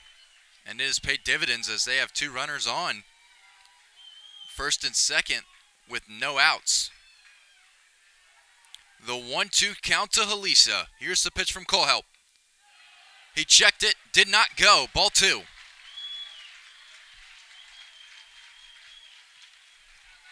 Ball 2 for Cavadas. Showing off plate discipline there on that check swing. And now this crowd's really starting to get into it here. The 2-2. Cavadas lines it right to the shortstop. Prashner fires it back over to second. And the Hokies are doubled up here. Just an unfortunate play.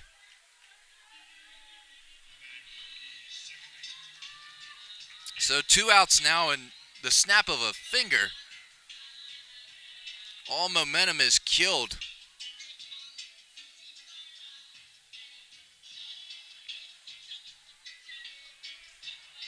However, the Hokies still have a runner on first in the form of Kevin Madden. Stepping up to the plate is number 24, the second baseman, Nick Biddison. Here's the first pitch to Biddison. Ball way outside, and what a sliding stop there from Lamanna with a spin mid-slide. Was ready to fire one to first if need be. The Fighting Irish the Fighting Irish are happy that he is that athletic behind the plate. Here's the 1-0. Strike one inside. Biddison doesn't like it.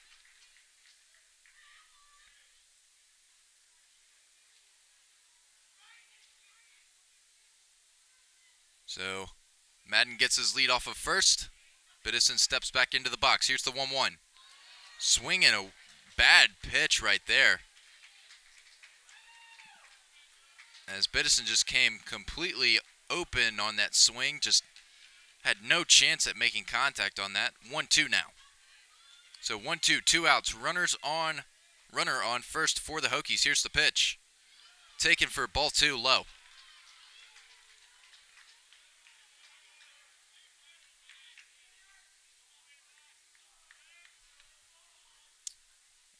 And Biddison steps back in. Kohlhepp really taking a look at Madden over there at first. The 2-2. Swing and a miss for strike 3. Kohlhepp sits down Biddison to end the inning here. So what looked to be a promising inning for the Hokies led to a double play for the Fighting Irish. And then the strikeout. Hokies can't find anything as far as runs here today. Your score still remains Notre Dame 3, Virginia Tech 0. To the top of the 8th we go here on 3304 Sports. We're just about ready to get underway with the top of the 8th inning here. As stepping up for the Fighting Irish is going to be number 3, the catcher, David Lamanna. He will step in to face Shane Connolly. Here's the first pitch. Swing and a big miss from Lamanna, strike 1.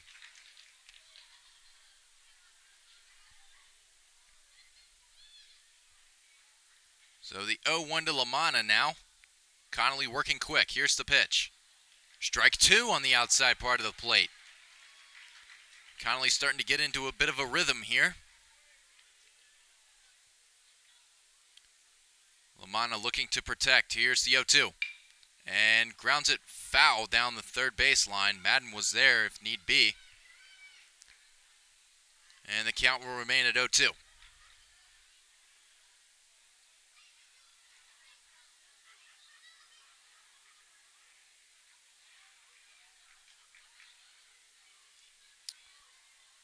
So everyone resets. Lamanna steps back in, the 0-2. Here's the pitch from Connolly. And grounds it through the infield into center field. That'll be a single for David Lamanna. And just like that, the Fighting Irish have a runner on first with no outs.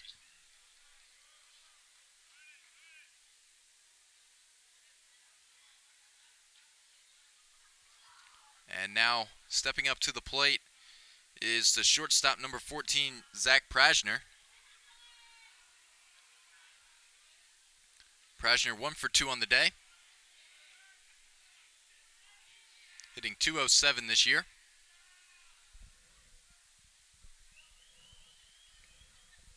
And now Dane Leonard calls time to talk something over with Shane Connolly out there on the mound.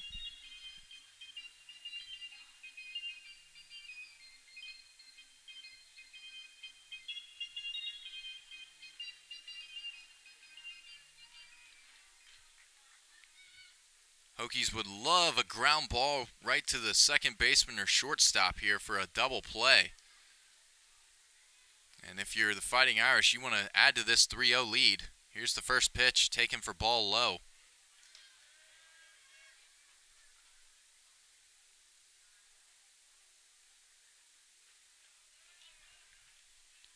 So the 1-0 now to Prashner.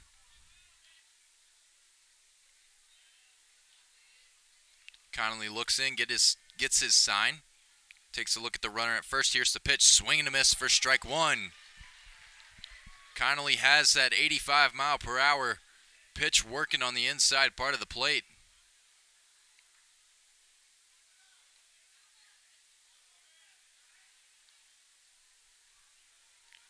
The 1-1.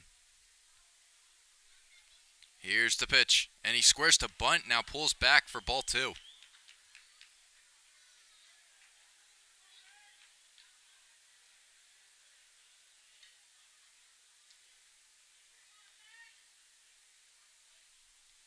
So now Connolly will look back in. Now take a look at Lamanna on first.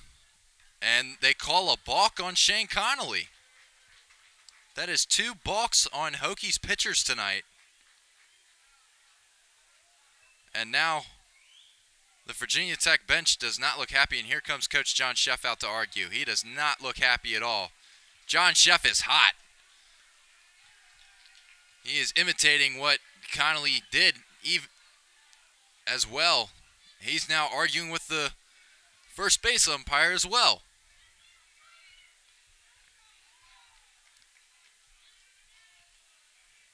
Sheff does not like it one bit.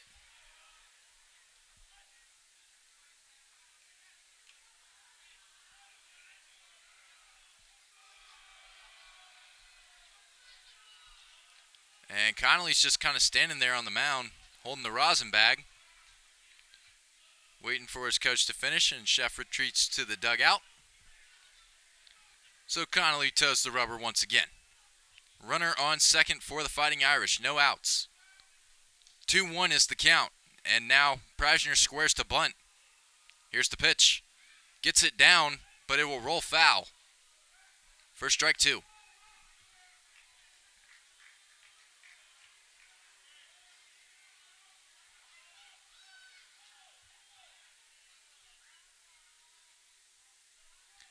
So the 2-2 count now to Prashner.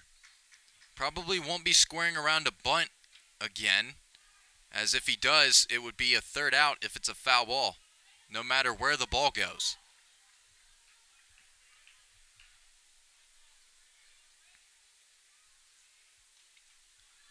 So Connolly looks in.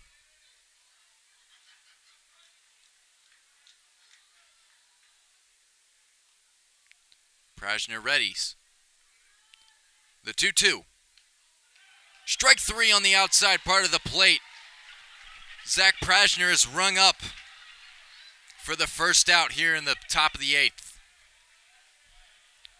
And that's one out that Shane Connolly was desperately needing with a runner on second, no outs after the balk call. Get something positive going. So it's back to the top of the Fighting Irish lineup as number 2, Spencer Myers, steps in. Myers 1 for 3 on the day. Connolly looks in. Now comes set. Here's the pitch. Ball outside.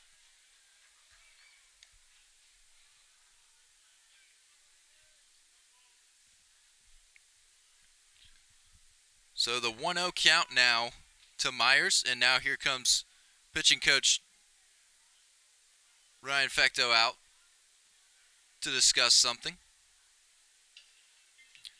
So while they talk it over, we will take a short break here on 3304 Sports. Stay tuned for the rest of the top of the 8th. Welcome back to English Field here in Blacksburg, Virginia, as the meeting on the mound has dissipated. Connolly will toe the rubber once again. So the 1-0 count now to Spencer Myers, hitting out of the right-handed batter's box. Lamanna gets his lead off of second base. Connolly taking a long time getting his signs.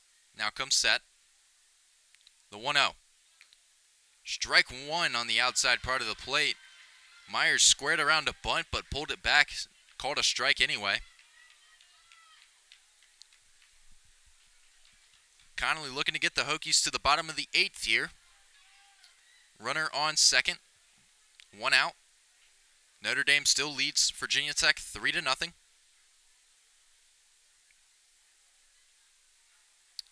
The 1-1 pitch. Here it is. And he pops this into foul territory. Halisa running back on it and won't be able to get to it as it goes out of play for strike 2.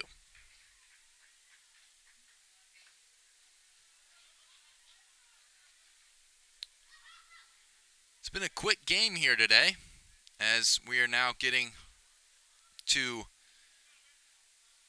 the 8:15 time. Game time started at 6:05. So the 1-2 as Connolly looks in. Looking for a big out number 2 here. Here's the pitch. And he gets a hold of this one, fouled down the left field line, and there goes the stampede of kids running after it.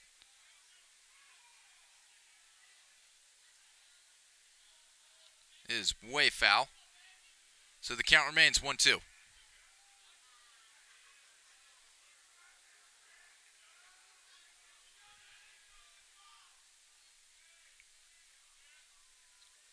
So Myers steps back in. Connolly comes set, takes a look at the runner on second. Here's the 1-2. Fouls it off to remain alive.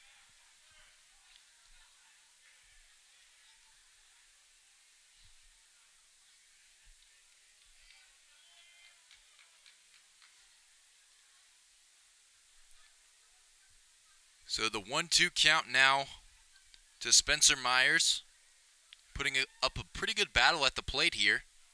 Connolly trying to find that put-away pitch. Here's the 1-2. Didn't bite on the curveball in the dirt. Ball 2.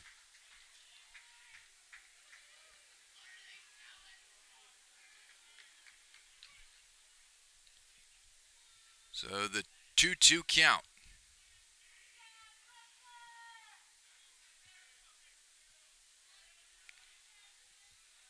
Myers looking to bring in the runner from second.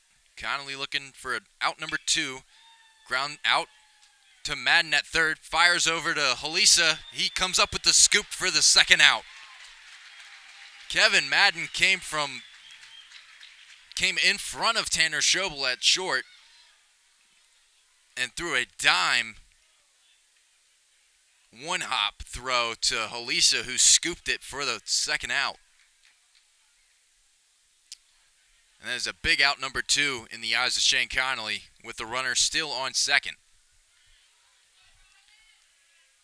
So 2 outs. In steps number 1, the left fielder Ryan Cole. Had the 2-run home run back in the 3rd inning. Here's the first pitch. Strike 1 inside. Cole looking to bring in Lamanna from second. Connolly looking to slam the door on the Irish here in the top of the 8th. Connolly gets his sign. Takes a look at Lamanna at second. Now comes set. Here's the pitch. Swing and a miss for strike 2. He's got Cole fooled on a 78-mile-per-hour breaking pitch on the outside part of the plate. So big pitch coming up for Connolly here. He's tallied 39 pitches. 26 of them have been strikes. This might be the biggest one of the night here. The 0-2. Here's the pitch to Cole. Swing and a miss for strike 3. Shane Connolly sits him down to end the top of the 8th. So the Fighting Irish could not capitalize on the single, and then later the call from a balk on Shane Connolly, which led the runner to second. They were not able to capitalize, so our score still remains Notre Dame 3, Virginia Tech nothing. To the bottom of the 8th we go here on 3304 Sports. Welcome back to English Field here in Blacksburg, Virginia, as we are about ready to start the bottom of the 8th inning, as the Hokies have only 2 more innings to make it a comeback attempt here. And it all starts with number 31, Jack Hurley, stepping up to the plate. Here's the first pitch. Ball low and outside. And if you're Notre Dame, you would ideally like Tanner Kohlhepp to go the rest of the way, but I do see some activity out in the Fighting Irish bullpen. Here's the 1-0. Called for ball 2 outside. Lamanna held the ball there for a little bit, trying to get the strike call, but no dice. So Hurley steps back in. The 2-0. Here's the pitch. Strike 1 inside. 95 on that pitch. Now Hurley steps back in. The 2-1 count. Taken for ball 3 low. And it would be ideal if Jack Hurley was able to get on base if the Hokies ever want a chance to come back in this ball game here. The 3-1. Swing and a miss for strike 2. Hurley swinging at the outside pitch. So full count now.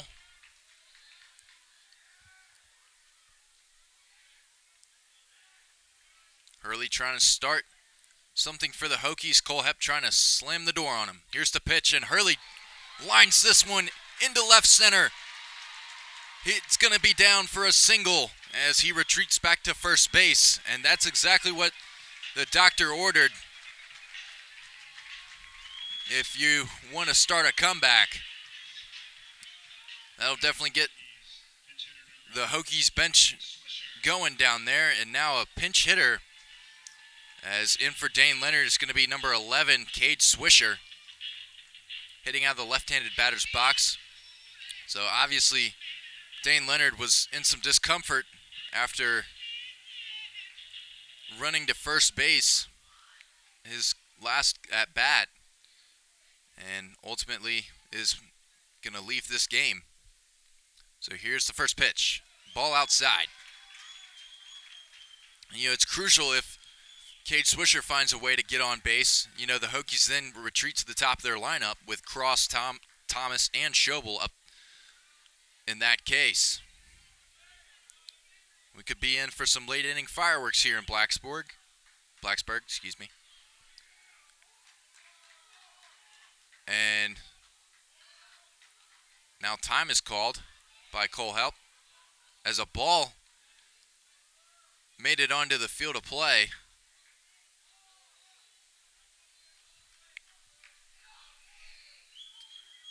And now we will resume play. Hurley gets his lead off of first. Kohlhepp takes a look at him. Here's the 1-0 to Swisher. Swisher takes it for ball 2 outside. And that's one thing these Hokies hitters have started to do, is now wait deep into counts, battle, work the counts, work the pitcher. Instead of just swinging at everything and being aggressive, they're taking their time, taking good quality swings as well. And that's led to runners getting on base. They just haven't found that one hit that can bring in those runners. So the 2-0. Strike 1 outside.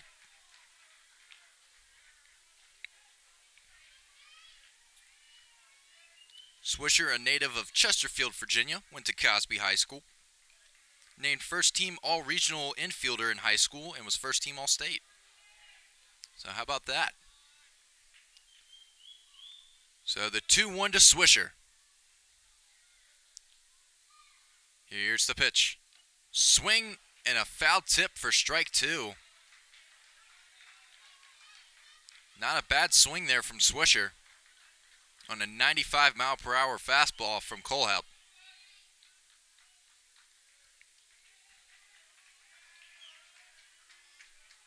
So deuces wild here. 2-2 count for Cade Swisher. Runner on first in the form of Jack Hurley. No outs in the bottom of the 8th. And now they will throw over to first. Hurley back safe. No problem there. Hurley didn't get too big of a lead.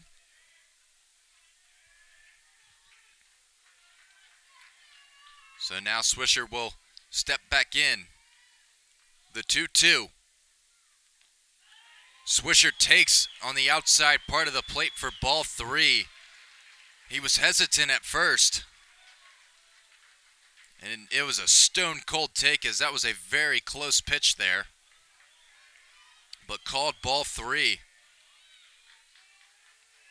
So full count now to Cade Swisher.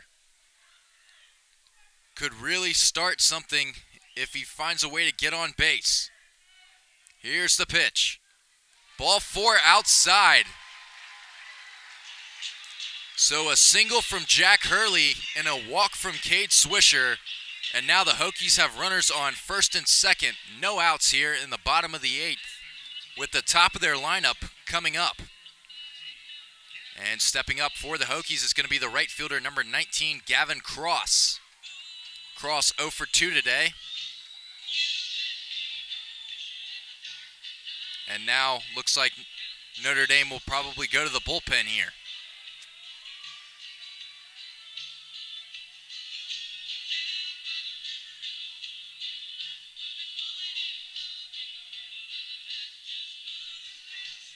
As they meet out on the mound.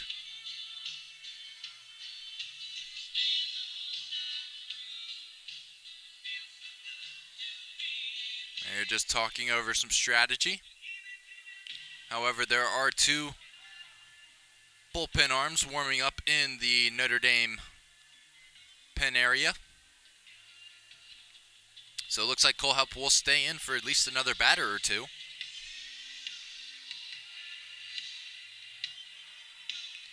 Yep, they're going to leave Kohlhepp in to face Gavin Cross. And now John Sheff has made a change, as pinch running for Cade Swisher is number 5, Gary Giebel.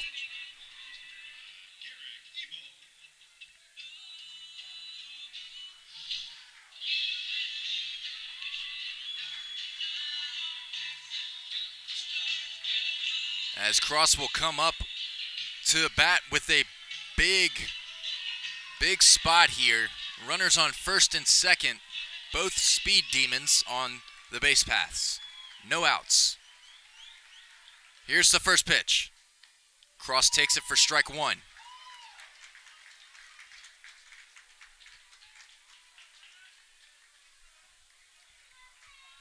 Cross has been eerily quiet, as normally his bat is always made its presence felt. Here's the 0-1. Taken for ball 1, on the inside part of the plate.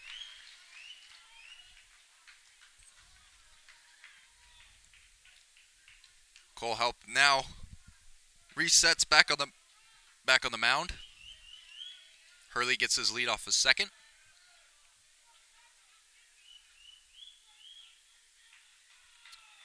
The 1-1. Here's the pitch. Swing and a miss from Cross. Strike 2 on an 85-mile-per-hour curveball in the dirt. Cross was definitely fooled on that pitch. Kohlhepp looking for a big out number 1 in this bottom of the 8th. Cross looking to potentially put the Hokies on the board here with a runner on second and first. Here's the 1-2. He checked, did not go, as they appeal down to Danny Everett, the third base umpire. And discipline from Gavin Cross is being shown.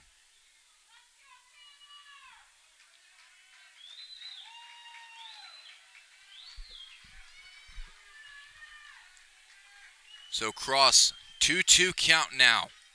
Big spot. Here's the pitch. Cross lines this one into center field, and it will be right at the center fielder, Spencer Myers, tagging up on the play as Hurley. He will slide into third base safe as Cross does a job and advances the runner. Got a hold of that ball and drove it out to center field, but Spencer Myers just took 2 steps over and caught it in his glove. He was looking for a base hit there, but I think the Hokies will take the runner on third with 1 out. So now in the big spot, Tanner Thomas for the Hokies will step up. Runners on first and third, 1 out. Hokies still trail the Fighting Irish 3-0.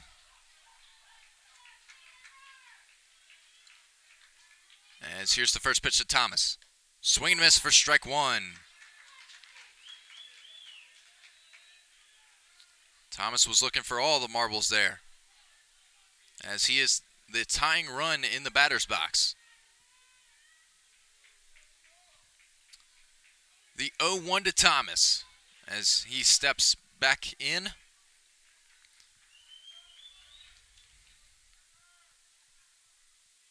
Here's the pitch. Swing and a miss for strike 2, as that's 96 from Kohlhepp.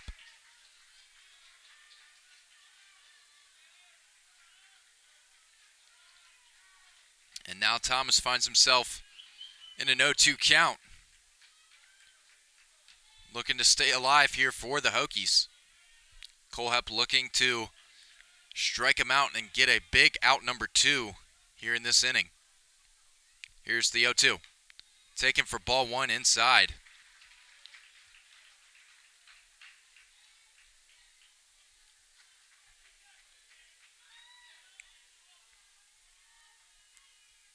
As Thomas steps out, now steps back in.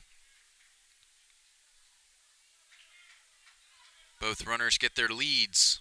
The 1-2. Thomas thought about it, but checked his swing. Ball 2.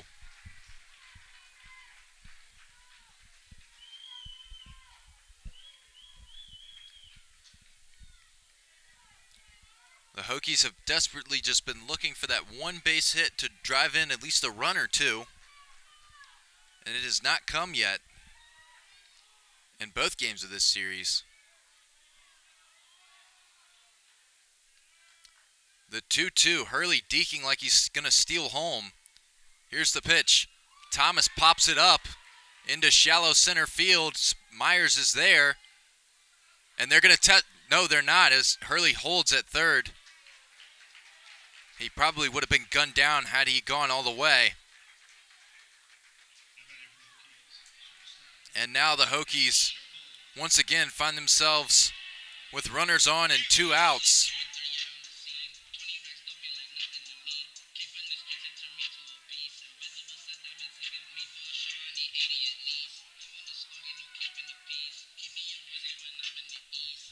So Tanner Schobel will step up to the plate in a huge spot here. 2 outs, runners on first and third for the Hokies. They still trail 3-0 to the Fighting Irish.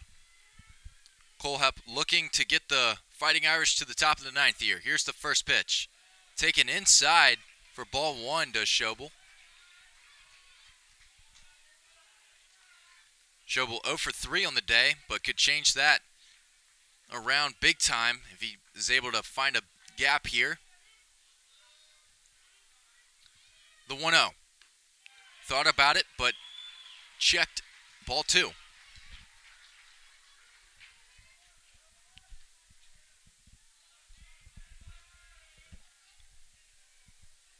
So 2-0 now to Schobel. Here's the pitch. Strike 1 on the outside part of the plate. Looked to be low. The crowd doesn't like it, but Mike Jarbeau calls strike.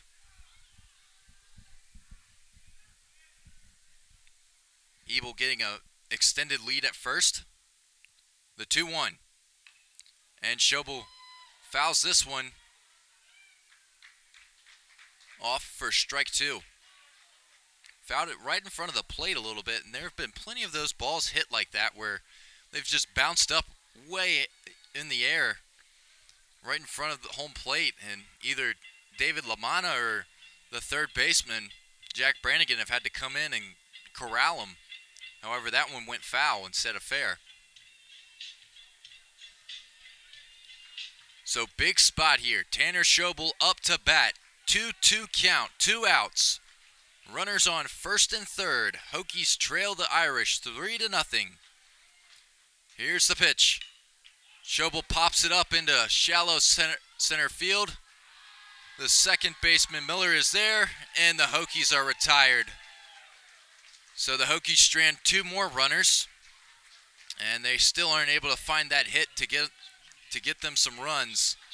Our score still remains Notre Dame 3, Virginia Tech 0. To the top of the 9th we go here on 3304 Sports. Just about ready to start the top of the 9th here at English Field, as the Fighting Irish still lead the Hokies 3-0.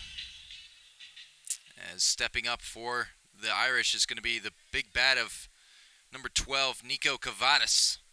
Has been held pretty quiet here in this series, as he has yet to tally a base hit.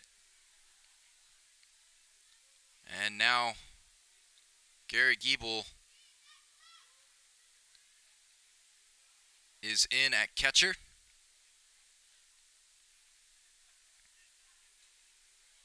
After Dane Leonard was replaced.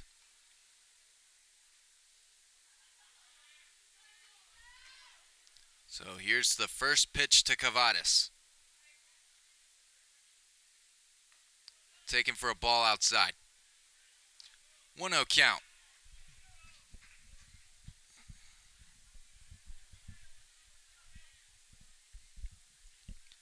Here's the 1-0. Ball 2, and Conley seems to be missing the strike zone a little bit here.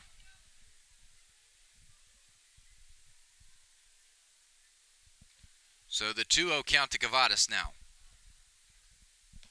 Ball 3. And Conley's having all kinds of trouble finding the strike zone. Count is now 3-0.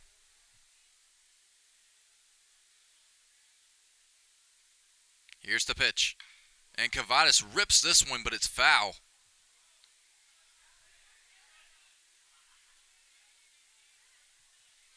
So 3-1 now. Very rare that you see a hitter in college baseball swing at a 3-0 pitch. Normally it's always take, but Cavadas, being aggressive as he is, hitting .299, decided to take a whack at it and just about got a hold of it. And the 3-1 plunks Cavadas right in the back, as he will take a trot down to first base.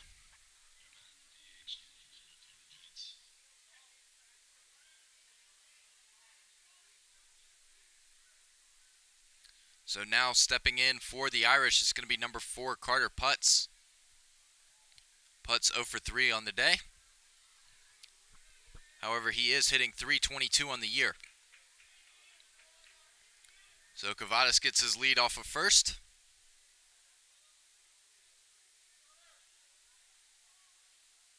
Here's the first pitch. Taken for a ball low. And Connolly really having a tough time finding that strike zone here as... And now here comes Ryan Fecto out. And I believe that they will go to the bullpen. Indeed they will.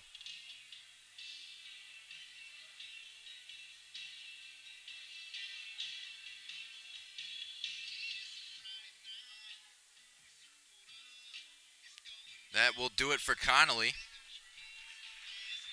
He will leave today's game tallying 3 innings, giving up 1 hit, 4 strikeouts.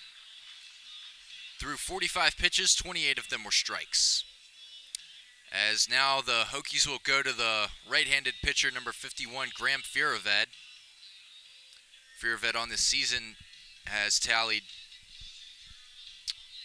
a 2.84 ERA in 19 innings pitched, has given up 11 hits, 8 runs, 6 of them earned, 55 walks, 34 strikeouts, and is 3-0 on the season with 3 saves. So while Fierved warms up on the mound, we will take a short break here. Stay tuned for the rest of the top of the 9th. We'll go back to English Field here in Blacksburg, Virginia, as Graham Fierved has warmed up and will go the rest of the way for the Hokies, hopefully. Well, hopefully in the eyes of the Virginia Tech pitching coach. So he will come in with a runner on first. Here's the first pitch, and it's fouled right back towards me. But the fence knocked it down. So he is facing putts. 0 for 3 on the day. Cavadas gets his lead off of first. The 1-1. Here's the pitch. Inside and high for ball 2.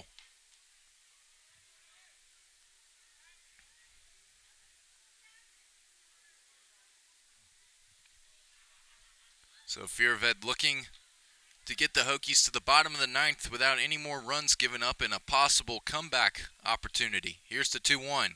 Ball 3, high and outside. And one thing that you want to see out of a bullpen arm is the ability to throw strikes. If you're Virginia Tech, what Graham Fierved has done is come out here and run the count to 3-1. Hasn't exactly thrown too many strikes yet. Swing and a miss for strike 2, and just as I say that, he throws a strike. But going back to what I was saying, you want a relief pitcher to come in, fill up the zone, pitch to contact, and then let your defense go to work for you. And if the pitcher's just missing wildly, then that just loads the bases. As here's the 3-2, is ripped into right field, crosses there, and that will be a single for Carter Putz.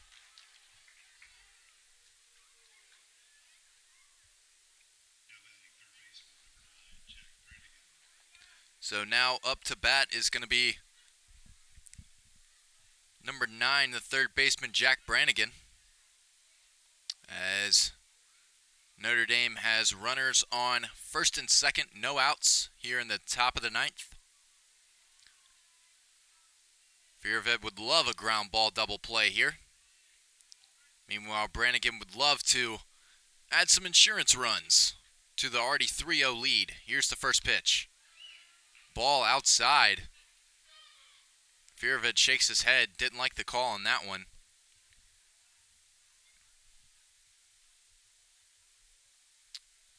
So Brannigan steps back in. He's 1 for 3 on the day. Here's the 1-0.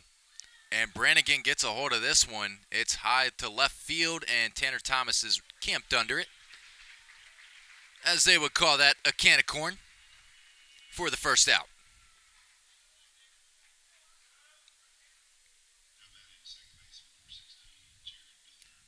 And now stepping up for the Irish is the second baseman, number 16, Jared Miller. Miller 0 for 2 on the day, however, is hitting .267 on the year. And he comes in with runners on second and first. Here's the first pitch. Ball low and outside.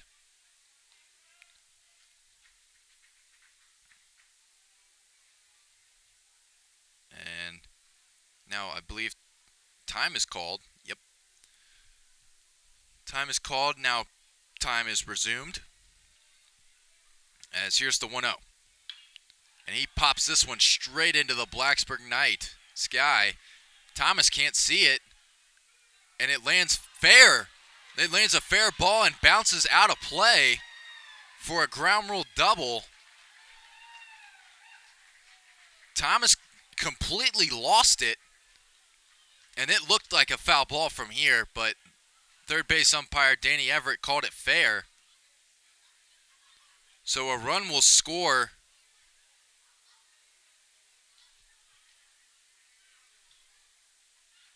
Well, hold on.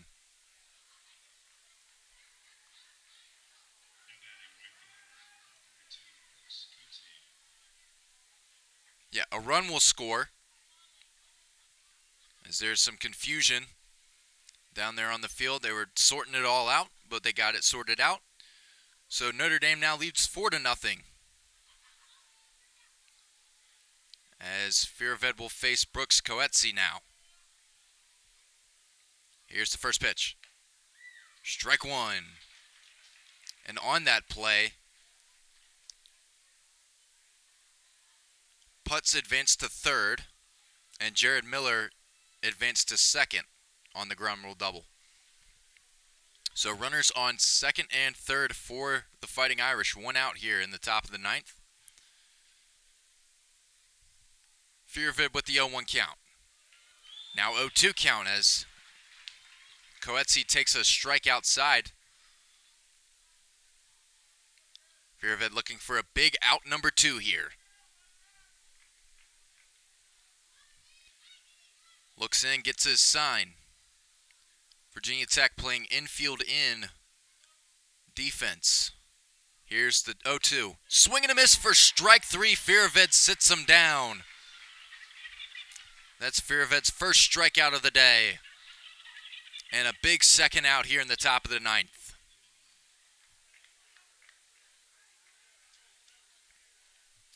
And now stepping up for the Fighting Irish is number 3, the catcher, David Lamanna. Lamanna 0 for 4 today. 1 for 3 today. As he will face Fearved. Here's the first pitch. Taken for a ball as it spiked before it got to the plate.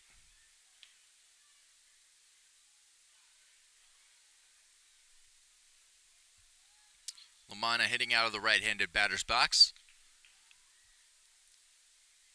Fearved taking a long time getting his sign once again from Garrett Giebel. Here's the 1-0. Fouled down the first base line for strike 1.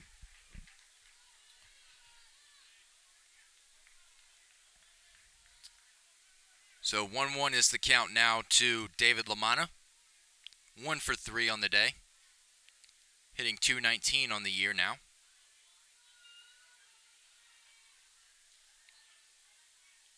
Fearvid looks in. Now steps off. Now steps back on. Runners on second and third for the Irish. 2 outs. The 1-1. Taken outside for ball 2. And there seems to be activity in both bullpens as Jason Hurd is down there stretching for the Hokies. And I cannot tell who is in the Notre Dame bullpen, but looks like one arm is warming up. So the 2-1. Taken for ball 3, and Fearved does not like the call at all. That one looked pretty good from here, but Mike Jarbeau disagrees. So the 3-1 count now to Lamanna. Fearved trying to get the Hokies to the bottom of the ninth, and that is taken for ball 4. Bases are loaded now with Zac Prashner at the plate.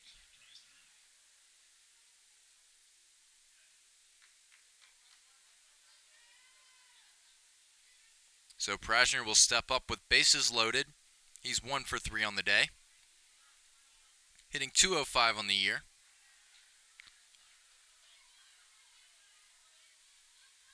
Here's the first pitch. Strike right down the middle from Fearved.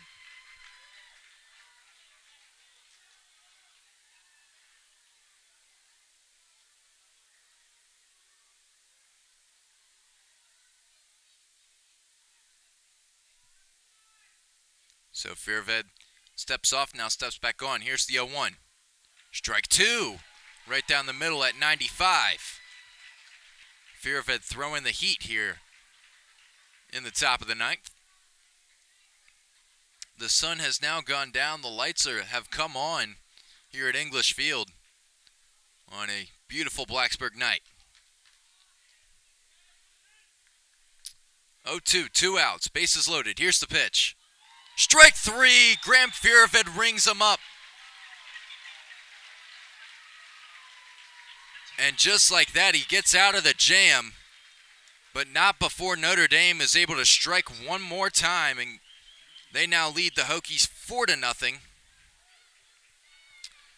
Heading into the bottom of the ninth, this will be the Hokies' last at bat to try and scratch across 4 runs to tie it or 5 to win it. And they will have the heart of their lineup coming up. Can the Hokies make a comeback attempt, or will the Fighting Irish slam the door on them? We will find out very soon here on 3304 Sports. It's the bottom of the ninth here. Can the Hokies mount a 4-0 comeback as they are down by 4 runs right now, 4-0 to the Notre Dame Fighting Irish? Or will the Fighting Irish slam the door on the Hokies here and take the series? As we are just about ready to get underway, stepping in for the Hokies is going to be the designated hitter, number 7, TJ Rumfield. Here's the first pitch. Taken for a ball outside. Tanner Kohlhepp still remains in the game. He's at 53 pitches, 26 of them have been strikes in 2 1/3 innings, giving up 2 hits, 2 walks. Here's the second pitch to Rumfield, taken for ball 2 on the outside part of the plate at 94 miles per hour. Kohlhepp came in and started throwing 98, and then it gradually went down from there. It went from 98 to 96 to 95 as Rumfield takes a strike on the outside part of the plate and is now sitting at 93. So he's all over the 90s as far as speed here. So the 2-1, 3-1 now as Rumfield takes the ball outside. Hokies hitters are trying to be staunch up at the plate and extend this inning as long as possible to potentially tie it or win it. Here's the 3-1, taken for strike 1 outside. So the count is full now. 3-2 to Rumfield. Here's the pitch. And Rumfield fouls it off to remain alive.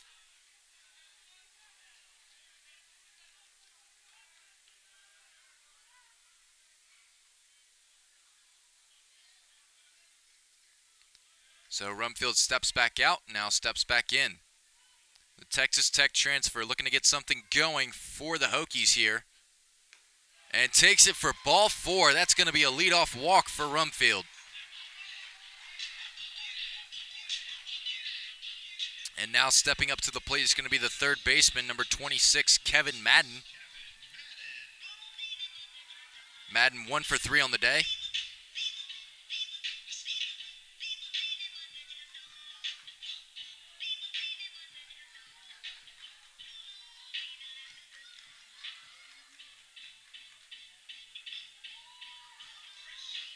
So while we wait for Madden to step into the batter's box, now he does. Rumfield gets a very, very small lead off of first base. Here's the first pitch to Madden, strike 1 right down the middle at 93. So the Hokies have Madden, Halisa, and Biddison on deck here in the bottom of the ninth with no outs. Rumfield on first. Here's the 0-1. And Madden fouls this one off. It's going to go out of play behind the Notre Dame dugout for strike 2.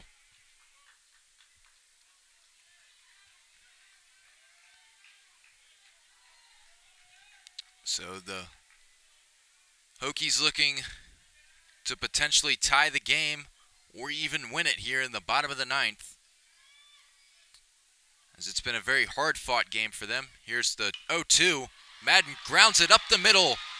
And Rumfield will advance to second, and Madden will have a single. And that's exactly what you wanted, is if for a start for the Hokies, if you want to make a comeback in this game here in the bottom of the ninth. As now here comes the skipper out for the Fighting Irish, as he will look to go to the bullpen.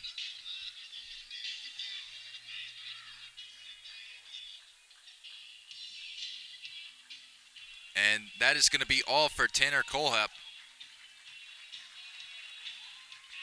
He will exit today's game, tallying 2 1/3 inning, giving up 3 hits,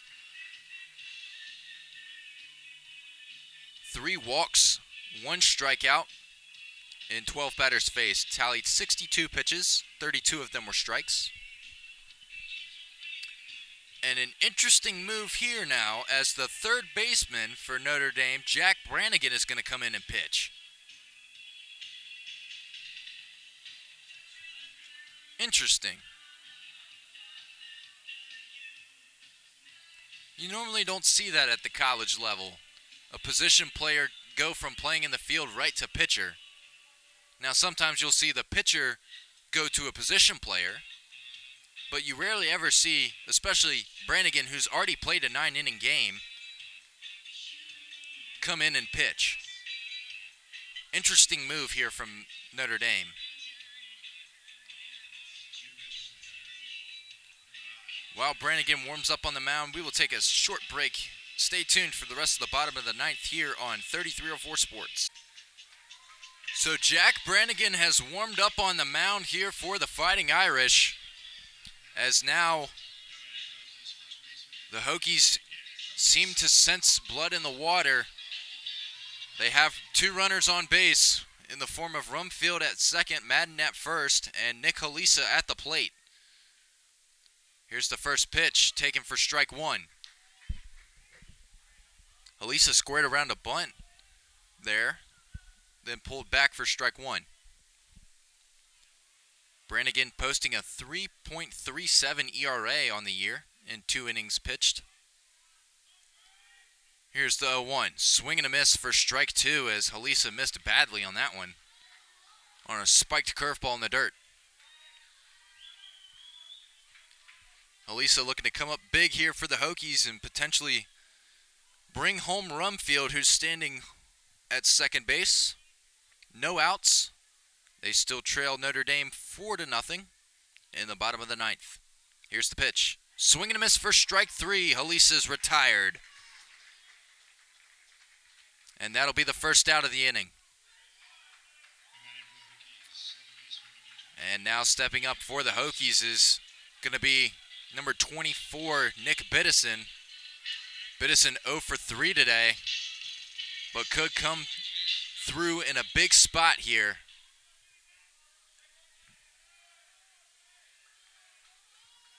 So Biddison comes set. Brannigan comes set. Here's the first pitch. Strike inside. And Brannigan definitely fills up the strike zone. He's not wild. He is pinpoint with his accuracy on those inside fastballs right there.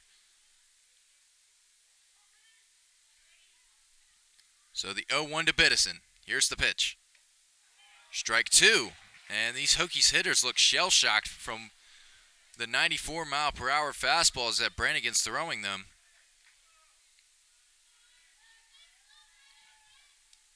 Brannigan looking to close the door and give Notre Dame the series win here tonight. Here's the 0-2. And Biddison fouls this one off, way out of play. So the count remains the same, 0-2 to Biddison. 1 out, runners on first and second.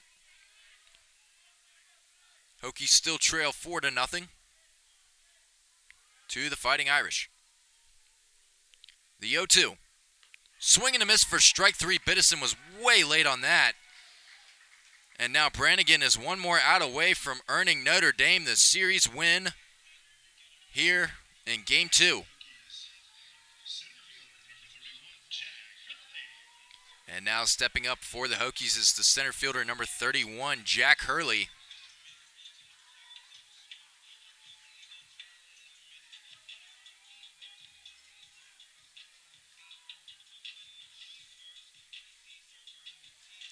As Brannigan staying staunch on his mound pose right now. Now comes set. Here's the first pitch to Hurley. Swing and a miss for strike 1. Hurley is swinging for the downs here.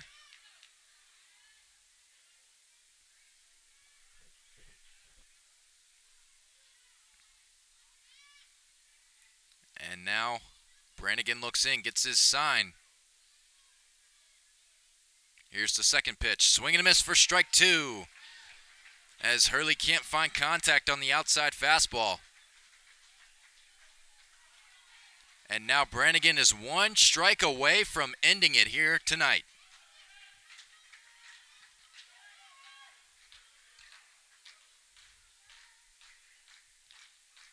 The 0-2 count to Hurley. And now Brannigan steps off. Looks in, gets his sign. Trying to find that put-away pitch to put away the Hokies here in this series. The 0-2. Taken for outside. Both runners running on the pass ball. And runners advance to second and third on the pass ball as Lamanna hit off his mask and then he couldn't find it.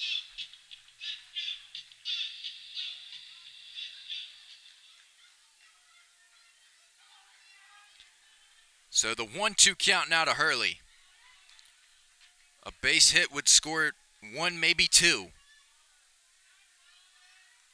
Brannigan comes set. Here's the 1-2. Hurley swings, misses, but it's a drop third strike. Hurley running towards first, and he will be retired, and that's the game, folks. Notre Dame takes this one over the Hokies, 4-0.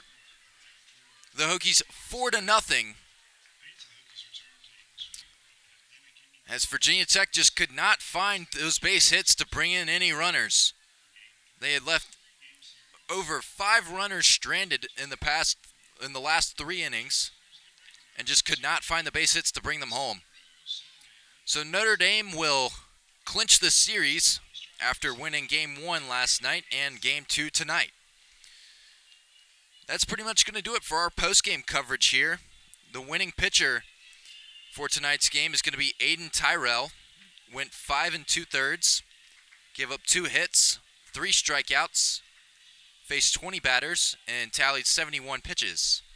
The losing pitcher, Anthony Simonelli, went 5 innings, gave up 4 hits, 3 runs, all 3 of them earned, 1 walk, 6 strikeouts, and the 1 home run.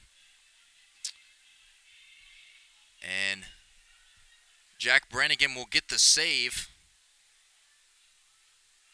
tonight. So that's going to do it for our post-game coverage here in Blacksburg. Once again, your final score, Notre Dame 4, Virginia Tech 0. Game 3 will be tomorrow at 1 o'clock. Ryan Wilkes will be on the call for 3304 Sports. Until next time, so long from Blacksburg.